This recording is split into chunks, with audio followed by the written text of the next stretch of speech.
നമ്മൾ ആദ്യമായിട്ട് ഇപ്പോഴ് ഉടമ്പടി ധ്യാനം ആരംഭിക്കുന്നത് ഒരു സാക്ഷ്യം വിചാരണ ചെയ്തുകൊണ്ടാണ്.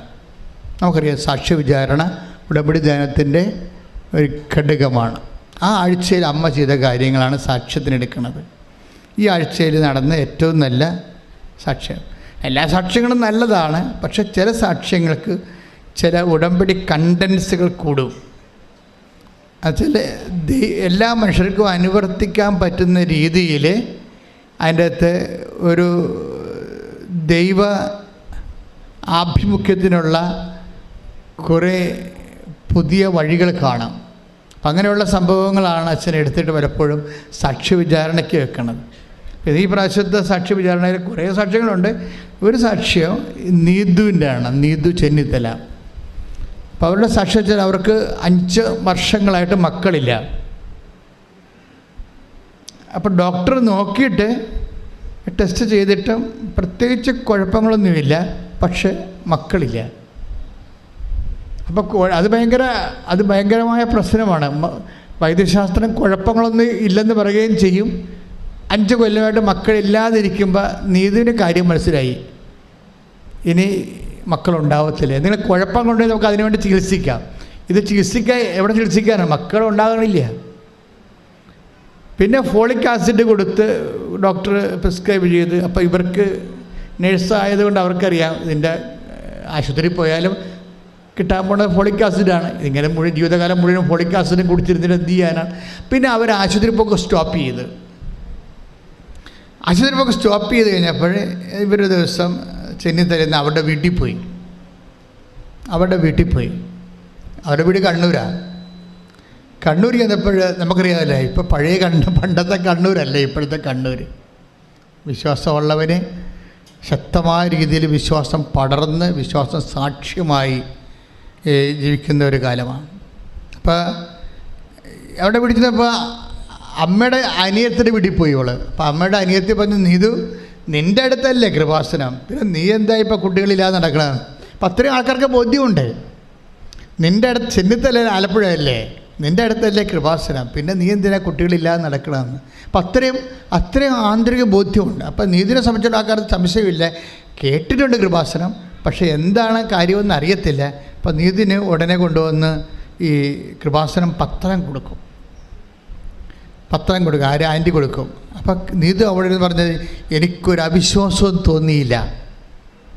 ഞാൻ അവിടെ ഇരുന്ന് ആ പത്രം മൊത്തം വായിച്ചെന്ന്. മാതാവിലേക്ക് ഞാൻ എപ്പോഴും പറയുന്നത്, മാതാവിൻ്റെ കൈയാണ് പത്രം. അതെന്താ കാര്യം എന്ന് വെച്ചാൽ, ഈ പത്രത്തെക്കുറിച്ച് ആണ് ഏറ്റവും കൂടുതൽ ആക്രമണങ്ങളുണ്ടായിരിക്കുന്നത്.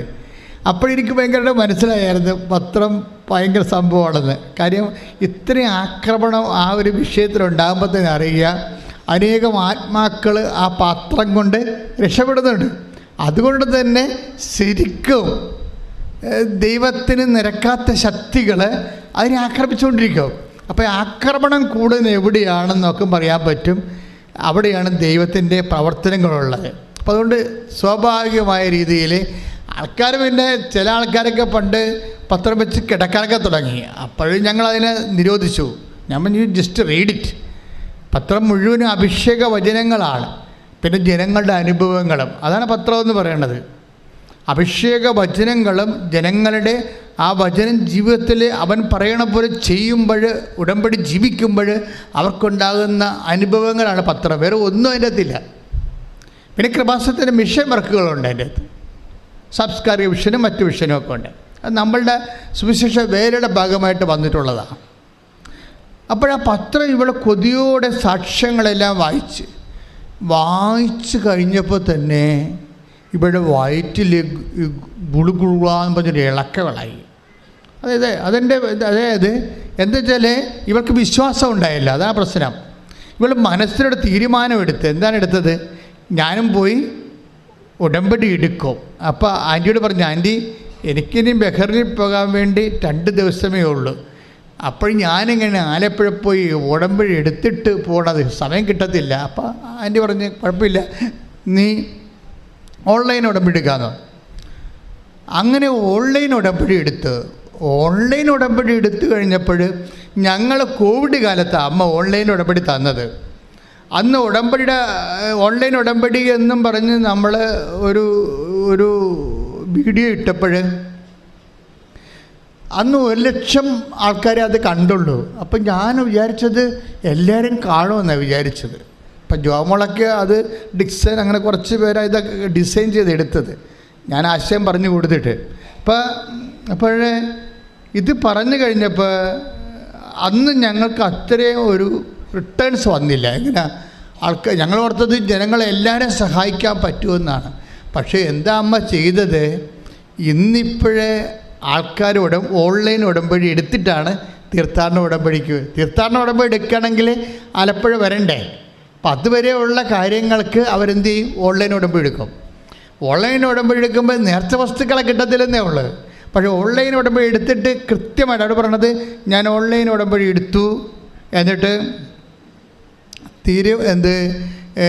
അതിൻ്റെ പ്രാർത്ഥന കൃത്യമായിട്ട് തന്നെ ചെല്ലാൻ തുടങ്ങി, വചനങ്ങൾ വായിക്കാൻ തുടങ്ങി. അപ്പോൾ എന്നാ പറയണമെന്ന് വെച്ച് കഴിഞ്ഞാൽ, വല്ലാത്ത ഇന്ന് വരെ അനുഭവിക്കാത്തൊരു മരണകരമായ വേദനയാണ് ശരീരത്തിൽ അനുഭവിക്കണത്. അത് കഴിഞ്ഞപ്പോൾ ഒരു കഷണം വയറ്റിൽ നിന്ന് താഴേക്ക് ഒരു മാംസക്കഷണം, ഇതെവിടെ ഇരുന്നെന്നറിയത്തില്ല. 5 കൊല്ലം ടെസ്റ്റ് ചെയ്തിട്ട് ഒന്നും കാണാത്ത സാധനമാണ്. മാതാവ് പറിച്ചതാണ് കണ്ടത്, വയറ്റിൽ നിന്ന് പറിച്ചെടുത്ത് പുറത്ത് കളഞ്ഞു, രക്തം പോലും പൊടിയാതെ പുറത്ത് കളഞ്ഞു. അതോടുകൂടി അവർക്ക് മനസ്സിലായി ഇവിടെ എന്തോ സംഭവിക്കാൻ പോകുന്നുണ്ടെന്ന്. 1, 2, 3 ലക്ഷം രൂപ, ഇത് കണ്ടുപിടിച്ചാൽ തന്നെ 2 ലക്ഷം രൂപയുടെ ഓപ്പറേഷനാണ്. പക്ഷെ അത് ഒരു രക്തം പോലും പൊടിയാതെ കീഹോൾ പോലും അല്ലാത്ത രീതിയിൽ ഈ സംഭവം പറിച്ച് പുറത്ത് കളയും. അപ്പോൾ അതിനുശേഷം ഇവർക്ക് കോൺഫിഡൻസ് ആയി, ഇനി അമ്മ ഇതിനേക്കാൾ വലിയ കാര്യങ്ങൾ ചെയ്യും, അമ്മ എനിക്ക് കുഞ്ഞിനെ തരും, അമ്മ എനിക്ക് കുഞ്ഞിനെ തരും എന്ന് പറഞ്ഞ് ഇരിക്കുമ്പോഴേ ഇവളുടെ വയറ്റിൽ മുമ്പത്തെക്കാളും വ്യത്യസ്തങ്ങളൊക്കെ വരുന്നുണ്ട്. പക്ഷേ ഇവൾക്ക് ടെസ്റ്റ് ചെയ്യാൻ പേടിയാണ്. കാര്യം പണ്ട് ഈ 5 കൊല്ലമായിട്ട് ടെസ്റ്റിംഗ് ആയിരുന്നു. എപ്പോഴും നെഗറ്റീവ് അടിച്ചിട്ട് ഹസ്ബൻഡ് പറഞ്ഞു, നീ ആ സാധനം വലിച്ചെറിയിട്ട് ഒരു ടെസ്റ്റും വേണ്ട, നമുക്ക് കൊച്ചിനെയും വേണ്ടെന്ന് പറഞ്ഞതാണ്. കാര്യം എപ്പോഴും ടെസ്റ്റിൽ നെഗറ്റീവായി. അപ്പോൾ സങ്കടമായത് കാരണം ഇതൊന്നും ടെസ്റ്റ് ചെയ്യാതിരിക്കുകയായിരുന്നു. കുറേ നാളായിട്ട് ടെസ്റ്റുമില്ല, ആശുപത്രിയുമില്ല, അങ്ങനെ ജീവിക്കുകയും. പക്ഷേ ഇപ്പോൾ അവൾക്ക് തോന്നി ഒന്ന് ടെസ്റ്റ് ചെയ്യാമെന്ന് തോന്നി. ടെസ്റ്റ് ചെയ്തപ്പോൾ എന്താണെന്ന് അവൾ പറയണത്, ഇതിനെ ടെസ്റ്റ് ചെയ്യുമ്പോൾ അറിയാമല്ലോ, പാരറ്റ്സ് ഒരു വര കാണാം. അപ്പോൾ അവൾക്കൊരു ചെറിയൊരു പ്രതീക്ഷ വന്നു. 2 ആഴ്ച കഴിഞ്ഞപ്പോൾ അത് ആ വര ആവർത്തിച്ച് കഴിഞ്ഞപ്പോൾ ഹസ്ബൻഡ് വിളിച്ച് പറഞ്ഞ്, ഇതൊന്ന് നോക്കിക്കുക എന്ന് പറഞ്ഞ്. അപ്പോൾ ഹസ്ബൻഡ് നോക്കിയപ്പോഴും ആ ഒരു പോസിറ്റീവായിട്ട് വരുന്നുണ്ട് സംഭവം. അയാൾ ഞെട്ടിപ്പോയി ശരിക്കും പറഞ്ഞാൽ. പിന്നെ ചെയ്തിരിക്കണമെന്ന് വെച്ച് കഴിഞ്ഞാൽ ഡോക്ടറിൻ്റെ അടുത്ത് പോയപ്പോൾ പിന്നെ 2 ആഴ്ച കഴിഞ്ഞപ്പോൾ അവർ ഡോക്ടറിൻ്റെ അടുത്ത് പോയപ്പോൾ ഡോക്ടർ ടെസ്റ്റ് ചെയ്തപ്പോൾ ഈ ഓൺലൈൻ ഉടമ്പടി എടുത്ത ദിവസവും നോക്കുമ്പോൾ 1 മാസമാണ്. അപ്പം ആ കുഞ്ഞിന് 1 മാസം വയറ്റി പ്രായമുണ്ട്. ശ്രുതിക്കട്ടെ ഹല്ലേലൂയ. സമയബന്ധിതമായി ഞങ്ങളുടെ ജീവിതത്തിൽ ഇടപെട്ട് ഞങ്ങളെ അനുഗ്രഹിക്കുന്ന അവിടുത്തെ കാരണത്തിന് നന്ദി പറയുന്നു. ഇതിലുണ്ടാവും എപ്പോഴും. അത് അമ്മ തന്നതാണ്, ഉടമ്പടി പ്രകാരമാണെന്നറിയാൻ വേണ്ടി ഒരു മരിയൻ സീലുണ്ടാവും. മിക്ക സാക്ഷ്യം നോക്കി കഴിഞ്ഞാൽ മരിയൻ സീൽ കാണാൻ പറ്റും. ഇതിനകത്ത് വരുന്ന വെച്ച് കഴിഞ്ഞാൽ അവൾ പ്രസവിച്ചത് മെയ് 13-ാം തീയതിയാണ്. അതായത് മാതാവ് ഫാത്തിമയിൽ പ്രത്യക്ഷപ്പെട്ട ദിവസം. ശ്രുതിക്കട്ടെ ഹല്ലേലൂയ.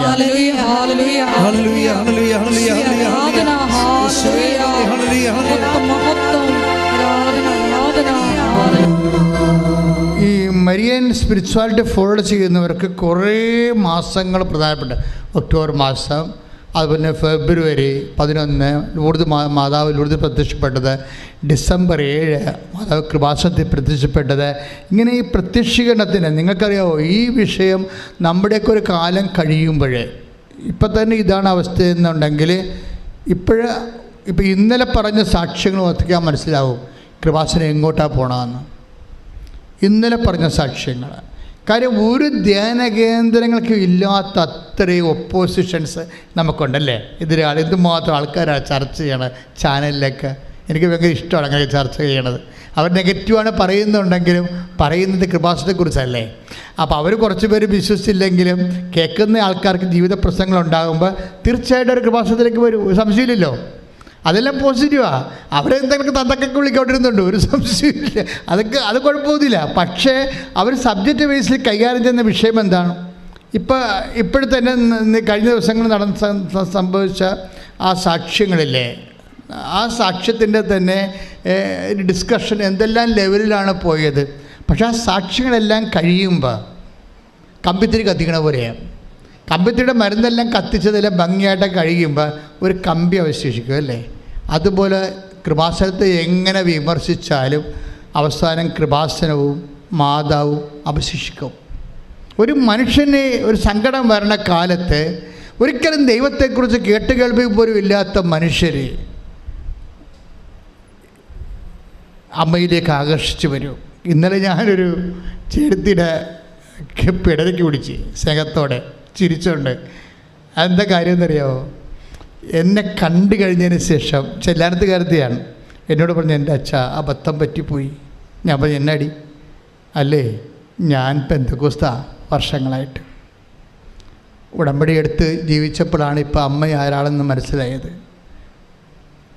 അപ്പോൾ നോക്കി എന്തുമാത്രം മനുഷ്യരാണ് ജീവിക്കുന്ന. ദൈവത്തിൻ്റെ സാന്നിധ്യം അമ്മയിലൂടെ ഇന്ന് ജനങ്ങളുടെ കണ്ണുനീരൊപ്പിക്കൊണ്ട് കാലാകാലങ്ങൾ ഇവിടെ ഉണ്ടായിട്ട് തിരിച്ചറിയാതെ തെറ്റായ പ്രബോധനങ്ങൾ അകപ്പെട്ടുകൊണ്ട് ആത്മരക്ഷയും അതേസമയം തന്നെ ജീവിത സ്വസ്ഥതയും നഷ്ടപ്പെടുത്തിയിരിക്കുന്നത്.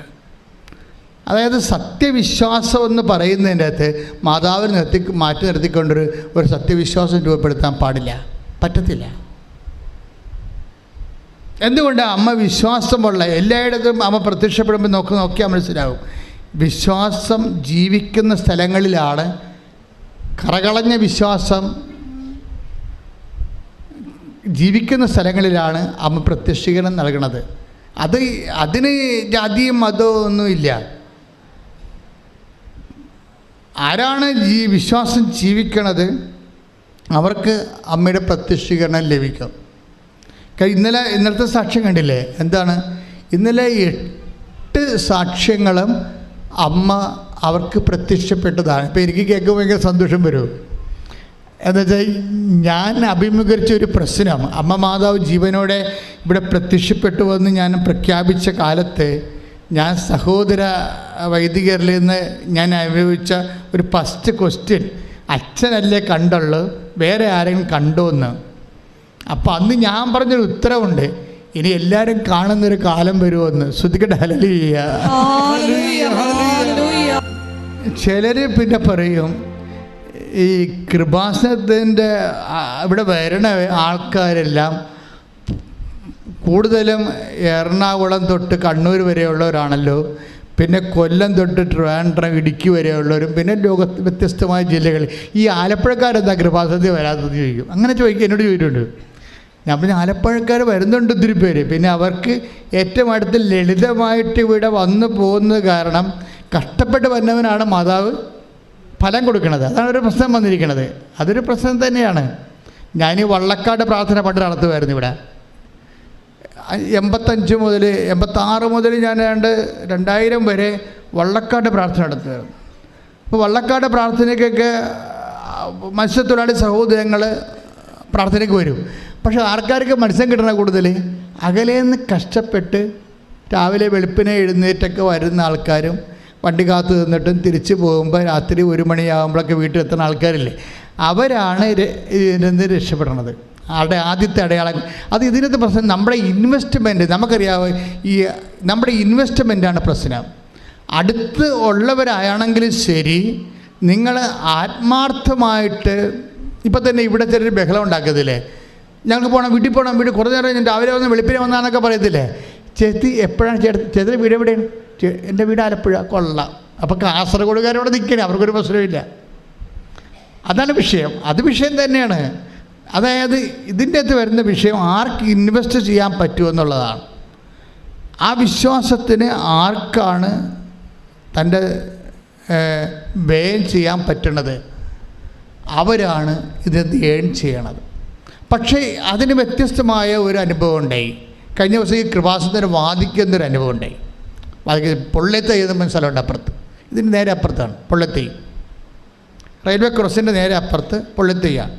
അപ്പോൾ അവിടെ നിന്ന് ഒരു സഹോദരി, അതായത് ദീപ്തി എന്ന് മിസ് ഒരു സാക്ഷ്യം പറഞ്ഞ് ഇന്നലെ. ദീപ്തിയുടെ സാക്ഷ്യം ഭയങ്കര രസമാണ്. അപ്പോൾ എനിക്ക് സന്തോഷമായി, കാര്യം കൃപാസനം വാദിക്കലാണല്ലോ. അപ്പോൾ എന്താ ദീപ്തിയുടെ സാക്ഷ്യം എന്ന് ചോദിച്ചു കഴിഞ്ഞാൽ, ദീപ്തി ഒരു മലയാള സ്റ്റുഡൻ്റാണ്, മലയാളം മീഡിയത്തിൽ പഠിച്ച ആളാണ്. അപ്പോൾ അവൾക്കാണെങ്കിൽ ഈ IELTS എഴുതാൻ പറ്റത്തില്ല. സ്പീക്കിംഗ് ഇല്ല, റീഡിംഗ് ഇല്ല, റൈറ്റിംഗ് ഇല്ല, എല്ലാ മൊഡ്യൂൾസും പോവും. അപ്പോൾ അവളങ്ങനെ ഇരുന്ന് വിഷമിക്കുകയാണ്. അവളൊരു ദിവസം ഇങ്ങനെ വീടിൻ്റെ വാതിക്കൽ അമ്മയുമായിട്ടിരുന്ന് സംസാരിച്ചുകൊണ്ടിരിക്കുകയാണ്. അപ്പോൾ സംസാരിച്ച് അവളുടെ IELTSൻ്റെ കോഴ്സിന് പോവുകയുള്ളൂ. IELTSൻ്റെ കോഴ്സിന് പോയിട്ട് വിദേശത്ത് പോകാൻ വേണ്ടി IELTSൻ്റെ കോഴ്സിന് പോകും ദീപ്തി. പക്ഷേ അങ്ങനെ പോകാൻ വേണ്ടി അങ്ങനെ ക്ലാസ്സിൽ പോയിട്ടും ഇവർക്ക് ക്യാച്ച് ചെയ്യാൻ പറ്റണില്ല. സ്പീക്കിംഗ് ക്യാച്ച് ചെയ്യാൻ പറ്റണില്ല, റൈറ്റിംഗ് പറ്റണില്ല, എല്ലാം ആകപ്പാടെ കുളമാകുകയാണ്. അപ്പോൾ തോക്കുമെന്ന് ഉറപ്പായി. അപ്പോൾ ഇവർക്ക് സങ്കടമായി, മഹാസങ്കടമായി. അപ്പോൾ അതിരുന്ന് അമ്മയോട് പറയണം, അമ്മ എനിക്കത് കണ്ടിന്യൂ ചെയ്യാൻ പറ്റുമെന്ന് തോന്നുന്നില്ല, പല ഇംഗ്ലീഷ് മീഡിയത്തിലും പഠിച്ചാൽ മതിയായിരുന്നു. ഈ മലയാളം പഠിച്ചത്തിൽ പഠിച്ച കാരണം ഒന്നും ശരിയാണില്ല, ഞാൻ ഇത് നിർത്തണ, തുടങ്ങണ, പരീക്ഷ എഴുതിയിട്ട് വല്ല കാര്യമുണ്ട്, ഒന്നും അറിയാൻ പാടില്ലെന്ന് പറഞ്ഞ് സങ്കടവും പറഞ്ഞുകൊണ്ടിരിക്കുകയാണ് അമ്മയും മകളും കൂടി. അപ്പോൾ അമ്മ അപ്പുറത്ത് വർക്ക് ചെയ്യണം, എൻ്റെ ഇടയ്ക്ക് ഇവൾ വാദിക്കരുന്നുണ്ട്, അമ്മയോട് ഓരോ കാര്യങ്ങൾ പറഞ്ഞുകൊണ്ടിരിക്കുകയാണ്. അപ്പം മക്കളുടെ സ്വഭാവം അറിയാമല്ല. അങ്ങനെ സമയത്ത് ഇവിടെ ഒരു കാഴ്ച കാണും വാതിക്കലേ, വീടിൻ്റെ വാതിക്കലേ. അപ്പോൾ അവൾ മാത്രമാണ് ഈ കാഴ്ച കാണുന്നതെന്നറിയാൻ വേണ്ടി ഇവൾ അമ്മേ ഇങ്ങോട്ട് വന്നേ, പെട്ടെന്ന് ഇങ്ങോട്ട് വന്നേ, വാതിക്കലോട്ട് നോക്കിയേ, അമ്മ ഇതാരാണെന്നറിയാമോ അമ്മയ്ക്ക്? അപ്പോൾ അമ്മ പറയും, ഇത് കൃപാസനം മാതാവാണല്ല എന്ന് പറയും. നിങ്ങൾ ചിന്തിച്ച് നോക്കിയേ, ഇവൾക്ക് കൃപാസനം മാതാവാണെന്ന് അറിയാം, പക്ഷെ ആ കാഴ്ച അമ്മ കാണുന്നുണ്ടോ എന്നറിയാൻ വേണ്ടി അടുക്കളയിൽ നിന്ന് അമ്മയെ വിളിച്ച് വരുത്തിയിട്ട് അമ്മയെ കാണിക്കുമ്പോഴാണ് അമ്മയാണ് പറയണത് ഇത് കൃപാസനം മാതാവാണെന്ന്. Praise the lord. ഹല്ലേലൂയ. സ്തുതിയുടെ ഹല്ലേലൂയ. യേശുവേ ആരാധന. ഹല്ലേലൂയ. യേശുവേ ലോകത്തിന്റെ വിവിധ ഭാഗങ്ങളിൽ പ്രൈസ് ദി ലോർഡ്. ഇപ്പോൾ മനസ്സിലായില്ലേ, അമ്മ പ്രത്യക്ഷപ്പെട്ടുകൊണ്ടിരിക്കുന്ന എല്ലാവർക്കും ഇതെല്ലാം അഭ്യസ്തവിദ്യരാണ്. അവരനുഭവിച്ച അമ്മയും മകളും കൂടി സന്ധ്യയ്ക്ക് തന്നെ ഓടി കൃപാസനത്തിൽ വന്ന് ഈ കാഴ്ച കണ്ടവർ സംഭ്രമിച്ചു പോയി. അവരുടെ കൃപാസനത്തിൽ വന്ന് മാതാവിനെ നേരെ കണ്ട് സംസാരിച്ചു, പ്രാർത്ഥിച്ചു, സങ്കടം പറഞ്ഞു. അവർ തിരിച്ചു പോയപ്പോൾ അവർക്ക് എന്താ കിട്ടിയിരിക്കണത്? അതായത് ദീപ്തിക്ക് എന്താ കിട്ടിയത്? ധൈര്യം കിട്ടി. അമ്മ എന്താണ് ചെയ്യണത്? ധൈര്യമാണ് നമുക്ക് തരണത്. ഒരു കാഴ്ച കണ്ട, സ്വപ്നം കാണാം, ദർശനം കാണാം, നേരെ കാണാം, അങ്ങനെ കണ്ട ധൈര്യമാണ് നമുക്ക് കിട്ടണം. ആദ്യത്തെ ധൈര്യം. കാരണം അവർക്ക് എന്താ സംഭവിച്ചത്? ഞാൻ മലയാളം മീഡിയം അല്ലേ, എനിക്ക് ഇനി എഴുതാൻ പറ്റുമോ, എനിക്ക് എഴുതാൻ പറ്റും, ഞാൻ എഴുതി ജയിക്കുമോ, എത്ര കാലം എഴുതേണ്ടി വരും, ഇംഗ്ലീഷ് ഇപ്പോൾ മീഡിയത്തിൽ പോയി ആൾക്കാർ പോലും 5-6 പ്രാവശ്യം എഴുതിയിട്ടല്ല കിട്ടണത്, ഞാൻ ഇനി എങ്ങനെ ജീവിക്കും, എൻ്റെ ജീവിതത്തിൽ വല്ല മാർഗ്ഗമുണ്ട്, ദൈവത്തിൽ വല്ല പദ്ധതിയുണ്ട്, ഇങ്ങനെ സങ്കടം പ്രാർത്ഥനയാക്കി മാറ്റുന്ന സമയത്താണ് അമ്മ നേരെ വന്ന് നിൽക്കുന്നത്. ധൈര്യമായിരിക്കുക, ഈ വിഷയം നമ്മൾ കവർ ചെയ്യും. പിന്നെ അവൾ ധൈര്യത്തോടെ പഠിക്കാൻ പോയെങ്കിലും എല്ലാ ഞായറാഴ്ചയും ഇതുപോലെ, പണ്ട് ഇന്നിപ്പോൾ നമുക്ക് വ്യാഴാഴ്ച ആക്കിയതാണ്, എല്ലാ ഞായറാഴ്ച വന്ന് ഇവൾ ധ്യാനം കൂടും. പക്ഷേ ഉടമ്പടി എടുക്കത്തില്ല. ഉടമ്പടി എടുക്കുകയാണെങ്കിൽ കുറച്ചുകൂടി കമ്മിറ്റ്മെൻറ്റ് വേണ്ടേ? അപ്പോൾ അത് ഉടമ്പടി എടുക്കത്തില്ല. അമ്മയോട് വന്ന് കാര്യം പറയും. പലരുടെ അബദ്ധം അതാണ്, നിങ്ങളീ മടിച്ചുകളല്ല. അതുകൊണ്ട് അമ്മയോട് വന്ന് കാര്യം പറഞ്ഞിട്ട് പോകും. പക്ഷേ ഇവൾ IELTS തോറ്റപ്പോൾ മനസ്സിലായി, ഞാൻ എപ്പോഴും പോയി അമ്മയടുത്ത് പോയി കാര്യം പറയും, പക്ഷെ ഞാൻ ഉടമ്പടി എടുത്തില്ലല്ലോ. അതായത് ഉടമ്പടി എന്ന് പറഞ്ഞാൽ നമ്മൾ കാര്യം പറഞ്ഞ പോലെ കാര്യമല്ല. ഉടമ്പടി വേറെ വിഷയമാണ്. ഉടമ്പടി എടുത്ത് കഴിയുമ്പോൾ നമ്മൾ സീരിയസ് ആയെന്നർത്ഥം. നമ്മൾ ദൈവത്തിൻ്റെ മുമ്പിൽ സീരിയസ് ആയി. പിന്നെ നമ്മളൊരു കക്ഷി, ദൈവം ഒരു കക്ഷി. നമ്മൾ ദൈവം നിബന്ധന വെക്കുന്നു, നമ്മൾ നിറവേറ്റാൻ തയ്യാറാകുന്നു, ദൈവം നമ്മുടെ നിയോഗത്തെ ഹോണർ ചെയ്യുന്നു. പിന്നെ ദൈവമായിട്ട് സഞ്ചാരമാണ് ശരിക്കും പറഞ്ഞാൽ. ഉടമ്പടി എന്ന് പറയുന്നത് ഒരു സഹസഞ്ചാരമാണ് ദൈവമായിട്ട്. അത് അമ്മയായത് കാരണം എല്ലാവർക്കും അത് ഫീൽ ചെയ്യുന്നുണ്ട്. അപ്പോൾ ഒന്ന് ഉടമ്പടി എടുത്തിട്ട് കൃത്യമായിട്ട് ഉടമ്പടി എടുത്തിട്ട് അവൾ പറയണത് എൻ്റെ ജീവിതം തന്നെ ഉടമ്പടി മാറ്റിക്കളഞ്ഞെന്നാണ്. എന്താണ് പറയണത്? എന്താ പ്രശ്നം വെച്ചാൽ ഉടമ്പടി എടുത്തു കഴിഞ്ഞപ്പോൾ അരമണിക്കൂറല്ല വചനം വായിക്കേണ്ടത്. അപ്പോൾ അവളെ ഇരുന്നുകൊണ്ട് വാചനം വായിച്ച് 1.5 മണിക്കൂർ വരെ വാചനം വായിക്കാനുള്ള അഭിഷേകം കിട്ടി. ഇപ്പോൾ ചില ആൾക്കാർ അരമണിക്കൂർ വചനം വായിക്കാൻ പറഞ്ഞിട്ട് അഭിഷേകമില്ലാത്തൊരു 5 മിനിറ്റ് വായിച്ചിട്ട് പിന്നെ വായിക്കാം ബാക്കി പിന്നെ വായിക്കാമെന്ന് പറഞ്ഞ് മടക്കി വെച്ചിട്ട് പോകത്തില്ലേ? ഇതെല്ലാം പ്രശ്നമാണ് ശരിക്കും പറഞ്ഞാൽ. നിങ്ങൾ ഉടമ്പടിയിൽ പറഞ്ഞതല്ലേ അമ്മയോട് അരമണിക്കൂർ വചനം വായിച്ചോളാമെന്ന്, എന്നിട്ട് നിങ്ങൾ വായിച്ചിട്ടില്ലല്ലോ.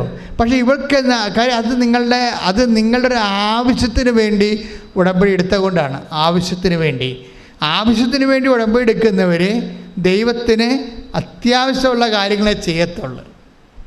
അരമണിക്കൂർ വചനം വായിക്കാൻ പറഞ്ഞാൽ നിങ്ങൾ 10 മിനിറ്റ് വായിച്ചിട്ട് മടക്കി വെക്കും. രോഗികളെ കാണാൻ വേണ്ടി പറഞ്ഞാൽ എത്ര അടുത്ത് രോഗികൾ വല്ല വീട്ടിൽ കിടപ്പുണ്ടെങ്കിൽ പോയി കണ്ടുവെച്ച് നോക്കിയെന്ന് വെച്ചും പോരും, ആശുപത്രി പോകത്തില്ല. അപ്പോൾ എങ്ങനെ ഈ കുറുക്ക് വഴി ചെയ്യാം? കുറുക്ക് വഴി ഉടമ്പടിയുടെ നിബന്ധനകൾ കുറുക്ക് വഴിയോടെ ചെയ്യുന്ന ആൾക്കാർ വിചാരിക്കുക നിങ്ങളുടെ ആവശ്യത്തിന് വേണ്ടി ഉടമ്പടി എടുത്തതാണ്, ദൈവത്തിനകത്ത് പങ്കില്ല. ഒരിക്കലും ദൈവം അതിനകത്ത് പങ്കെടുക്കത്തുമില്ല. കാര്യം എന്താണ്? നിങ്ങളുടെ വയറ്റിപ്പഴപ്പാണെന്ന് ദൈവത്തിന് അറിയാം. ദൈവത്തിന് പ്രയോജനമില്ലല്ലോ. നിങ്ങൾ ചെയ്യേണ്ടത് ദൈവത്തിന് വേണ്ടി എന്നെ ജീവിക്കാൻ അനുവദിക്കണമെന്ന് പ്രാർത്ഥിക്കണം. ഇപ്പോൾ ദീപ്തിയുടെയൊക്കെ സാക്ഷ്യം അവസാനിക്കുമ്പോൾ എന്താ പറയണത്? ദീപ്തിയുടെ സാക്ഷിയൊക്കെ അവസാനിക്കും. ദീപ്തി പറയണത് ഞാൻ ഉടമ്പടി എടുത്തിരിക്കുന്നത് ജീവിത അവസാനം വരെയാണ്. അത് ദീപ്തി മാത്രമല്ല, അങ്ങനെ പറയുന്ന അക്രൈസ്തവ സഹോദരങ്ങളുണ്ട്. ഞാൻ ആ സാക്ഷ്യത്തെക്കുറിച്ച് പറയാം. ഇപ്പോഴെന്താ പ്രശ്നം വെച്ച് കഴിഞ്ഞാൽ ദീപ്തി എന്ന് പറയുന്ന സഹോദരി ഉടമ്പടി എടുത്ത് ഉടമ്പടി പ്രകാരം ജീവിക്കാൻ ക്രമീകരിച്ച് കഴിഞ്ഞപ്പോൾ ഒറ്റ എഴുതിയുള്ളൂ. ആ എഴുതിയിട്ട് ഇപ്പോൾ റിസൾട്ട് വരുന്ന ദിവസം ഇവിടെ വന്നിരുന്നിട്ട് 9 വിശ്വാസ പ്രമാണം ചൊല്ലി അമ്മയുടെ മുമ്പിൽ നിന്നുകൊണ്ട് റിസൾട്ട് ഓപ്പൺ ചെയ്ത്, അപ്പം തന്നെ അമ്മ പറഞ്ഞതുപോലെ അവൾ ഫുൾ സ്കോർ ചെയ്ത് ആൾ ക്ലിയറായി. ജയിച്ചത് മാത്രമല്ല, പിന്നീട് ഇൻ്റർവ്യൂ, വിസ എല്ലാം. അവളെ പറയണത് ഞാനൊരു പ്രസംഗത്തിൻ്റെ ഒരു കാര്യം പറഞ്ഞായിരുന്നു. നിങ്ങളുടെ ജീവിതം ഇപ്പോഴാമ പോലെ നിരങ്ങിക്കൊണ്ടിരിക്കുകയാണെന്ന് വിചാരിച്ചോ? ഉടമ്പടി എടുക്കുമ്പോൾ ആ ആമയെ ഒരാൾ എടുത്തോണ്ട് ഓടിയാൽ എങ്ങനെ ഇരിക്കും? ആമ ഇങ്ങനെ നിരങ്ങിക്കൊണ്ടിരിക്കുകയാണ്, പതുക്കെ പോയി. അപ്പം ആ ആമയെ കണ്ടിട്ട് ഒരാൾ ആ ആമയെ എടുത്തോണ്ട് ഓടിയാൽ എന്ത് സ്പീഡുണ്ടാവും ആമയ്ക്ക്? അതുപോലുള്ള സ്പീഡ് ഉടമ്പടിയിലുണ്ടാകുമെന്ന്. ഇത് ഇവളുടെ ഹൃദയത്തിൽ അങ്ങനെ തറച്ച് ഞാൻ മറന്നുപോയി. അന്ന് ഈശോ എന്നെക്കൊണ്ട് പറയിപ്പിച്ചതാണ് പ്രസംഗത്തിൻ്റെ ഇടയ്ക്ക്. ഞാൻ ചിന്തിച്ച് പറഞ്ഞൊന്നുമല്ലത്. പക്ഷെ അവൾക്ക് വേണ്ടി അമ്മ പറയിപ്പിച്ചതാണ് എൻ്റെ ഉള്ളിലൂടെ. അതുപോലെ തന്നെ പെട്ടെന്നായിരുന്നു ആയിട്ട് ജയിച്ചു, പെട്ടെന്ന് വിസയായി, പെട്ടെന്ന് ഇൻ്റർവ്യൂ ജയിച്ചു, അതുപോലെ തന്നെ ജോലി ഓക്കെയായി, ഇപ്പോൾ ആൾ കയറിപ്പോയി. അപ്പോൾ ഇത്രയും പെട്ടെന്നാണ് ഇതെല്ലാം സംഭവിച്ചത്. ആമയെ എടുത്തോണ്ട് ഓടിയ പോലെയും കൈയിടിച്ച് കിടത്താൻ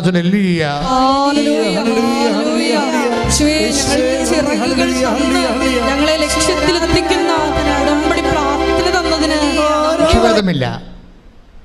മിനിരാജൻ്റെ പ്രശ്നം എന്താണെന്ന് വെച്ച് കഴിഞ്ഞാൽ, മിനിരാജൻ എന്ന് വരുമ്പോൾ അവരുടെ പ്രശ്നം വെച്ചാൽ അവർക്ക് ഒരു മകനുണ്ട്. മകന് പൊക്കമില്ല. അവളൊരു പൂക്കട നടത്തിക്കൊണ്ടിരിക്കുകയാണ്. പൊക്കമില്ലാത്ത അപ്പോൾ ഭയങ്കര സങ്കടമാണ്. പൊക്കമല്ലേ, സംസാരിക്കത്തില്ല. മകനുണ്ട്, സംസാരിക്കത്തില്ല. അപ്പോൾ സംസാരിക്കാത്ത മകന് ജീവിത പങ്കാളി കിട്ടണ ഭയങ്കര പാടല്ലേ. അപ്പം മിനിരാജൻ ഉടമ്പടി എടുത്ത് കഴിഞ്ഞപ്പോൾ അമ്മ ഇതാണല്ലോ അവളുടെ ഉത്കണ്ഠ, ഇതാണല്ലോ. അപ്പോൾ അമ്മ ഒരു ദർശനം കാണിക്കും. എന്താണ്? ഒരു മണ്ഡപം.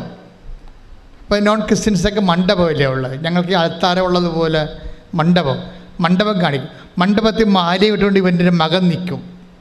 അമ്മ കാണിക്കുന്ന സ്വപ്നമാണ്. അപ്പോൾ എന്നിട്ട് ഒരു ജീവിത പങ്കാളിയെ കാണിക്കും.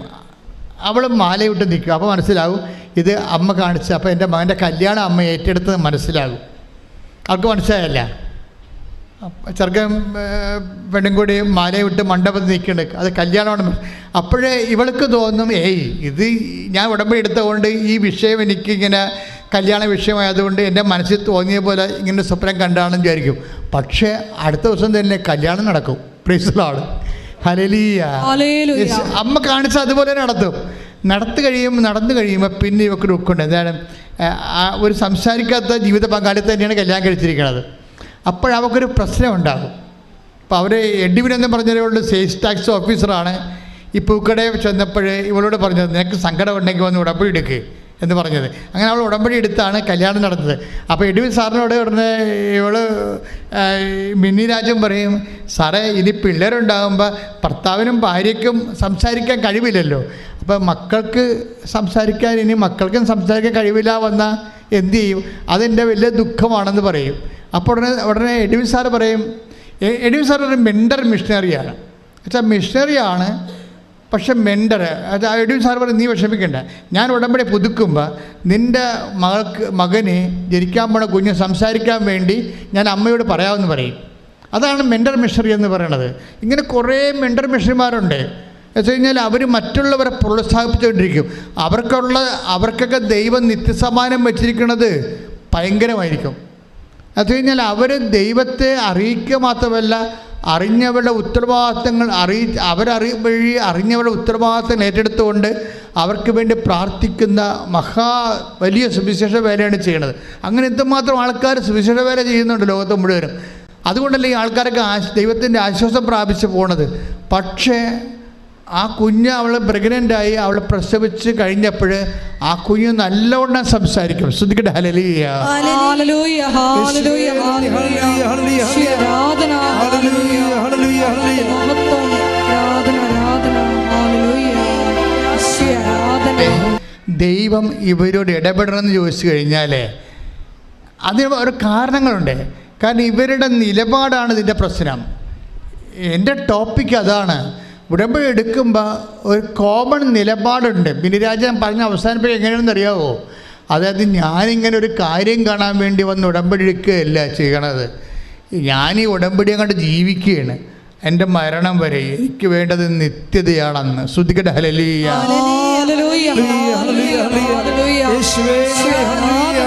ചെയ്യും. എല്ലാ ആൾക്കാരും അങ്ങനെയാണ്. 15% ആൾക്കാരും 80% ആൾക്കാർ ആ കാര്യം കണ്ടു കഴിയുമ്പോൾ സ്റ്റോപ്പ് ചെയ്യും. ഞങ്ങൾക്കും അതിനോട് എന്താ പ്രശ്നം? ഉടമ്പടി എടുത്ത അമ്മ 90 ദിവസം എന്നാണ് പറഞ്ഞത്. പിന്നെ ആൾക്കാർ ആ പ്രത്യേക അഭിഷേകം കൊടുത്ത കിട്ടിയ ആൾക്കാരാണ് പ്രത്യേകത അത് പുതുക്കിയിട്ട് അത് ഒരു ജീവിത രീതിയായിട്ട് കൊണ്ടുപോകുന്നത്. പിന്നീട് അവരുടെ ആവശ്യങ്ങൾക്ക് വേണ്ടി മാത്രമല്ല, ദൈവം തന്നെയാണ് ഞങ്ങളുടെ ആവശ്യമെന്ന് പറഞ്ഞുകൊണ്ട് ഉടമ്പടി നിൽക്കുന്ന ആൾക്കാരുണ്ട്. അവരാണിപ്പോൾ ഈ ചാര ഉടമ്പടിയൊക്കെ ആയത്. അമ്മയുടെ സിൽവർ ഗ്രേ ഉടമ്പടി ഉണ്ടല്ലോ, സിൽവർ ഗ്രേ ഉടമ്പടിയൊക്കെ എന്ത് കാണാൻ രസമാണെന്ന് അറിയാം. അത് കാണാം. ആ പേപ്പർ തന്നെ അമ്മ അനുഗ്രഹിച്ച് വിട്ടിരിക്കുകയാണ്, സിൽവർ ഗ്രേ. അതായത് അവരെ സംബന്ധിച്ച് അവിടെ ആവശ്യങ്ങളൊന്നുമില്ല. അവരുടെ ആവശ്യങ്ങൾ ദൈവം തന്നെയാണ്. ദൈവത്തെക്കാൾ വലിയ ആവശ്യം എന്താ? മനുഷ്യനെ. അതുകൊണ്ടാണ് ഈ മിനി രാജ ഇങ്ങനെ പറയണം, ഞാനിതുകൊണ്ട് അവസാനിപ്പിക്കത്തില്ല, എനിക്ക് വേണ്ട നിത്യതയാണെന്ന്. ഞാൻ ഉടമ്പടി അങ്ങനെ ജീവിതം തുടരുകയാണെന്ന് പറഞ്ഞതിൻ്റെ കാരണം അതൊരു നിലപാടാണത്. അപ്പം ദൈവത്തിനറിയാം ദൈവം ഉടമ്പടി എടുക്കുമ്പോൾ നിങ്ങളറിയാം ഇത് തൽക്കാലത്തേക്ക് ഈ IELTS കൊണ്ട് അവസാനിപ്പിക്കുമോ, കല്യാണം കെട്ടണം കൊണ്ട് അവസാനിപ്പിക്കുമോ, കുഞ്ഞുങ്ങളുണ്ടാകാൻ കൊണ്ട് അവസാനിപ്പിക്കുമോ, വസ്തു വിൽക്കണം കൊണ്ട് അവസാനിപ്പിക്കുമോ, വിദേശത്ത് പോകണം കൊണ്ട് അവസാനിപ്പിക്കുമോ എന്ന് ദൈവത്തിന് നേരത്തെ അറിയാം. നിങ്ങൾ ഇതിൻ്റെ ലൂപ്പ് ഹോളാണത്. നിങ്ങൾ നേരത്തെ ദൈവമായിട്ട് ഒരു ധാരണ എത്തിച്ചേരും. മാതാവേ, ഇപ്പം എനിക്ക് വിഷയമുണ്ട്, ശരി, നീ എന്നെ സഹായിക്കുമെന്ന് എനിക്കറിയാം, പക്ഷേ ഞാൻ ജീവിക്കണത് ഇത് അന്ത്യം വരെ ദൈവത്തിൻ്റെ മകളായി, ദൈവത്തിൻ്റെ മകനായി ജീവിക്കും. പറയുക, കർത്താവേ, ഞാൻ ഉടമ്പടി പ്രകാരം സാക്ഷിയായി വിശുദ്ധിയോടെ അന്ത്യം വരെ സാക്ഷിയായി ജീവിച്ചു.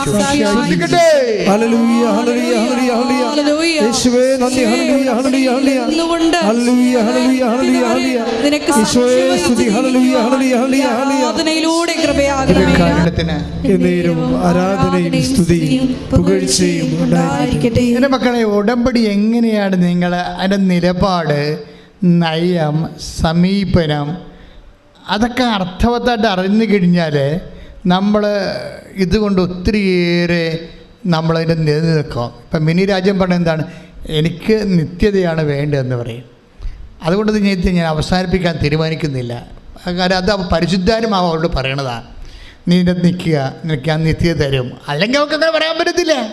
പരിശുദ്ധാത്മാവ് ഇവിടെ സിൻസിയറിറ്റി കണ്ടിട്ട്, സത്യസന്ധത കണ്ടിട്ട്, വസ്തുവിനെ അടിസ്ഥാനപ്പെടുത്തിയല്ല, വിഷയത്തെ അടിസ്ഥാനപ്പെടുത്തിയല്ല, ദൈവത്തെ അടിസ്ഥാനപ്പെടുത്തിയാണ് ഇവിടെ കരുക്കൾ നീക്കണമെന്ന് മനസ്സിലാക്കി കഴിഞ്ഞപ്പോൾ പരിശുദ്ധാത്മാവ് കൊടുത്ത നോട്ടാണത്. എന്താണ്?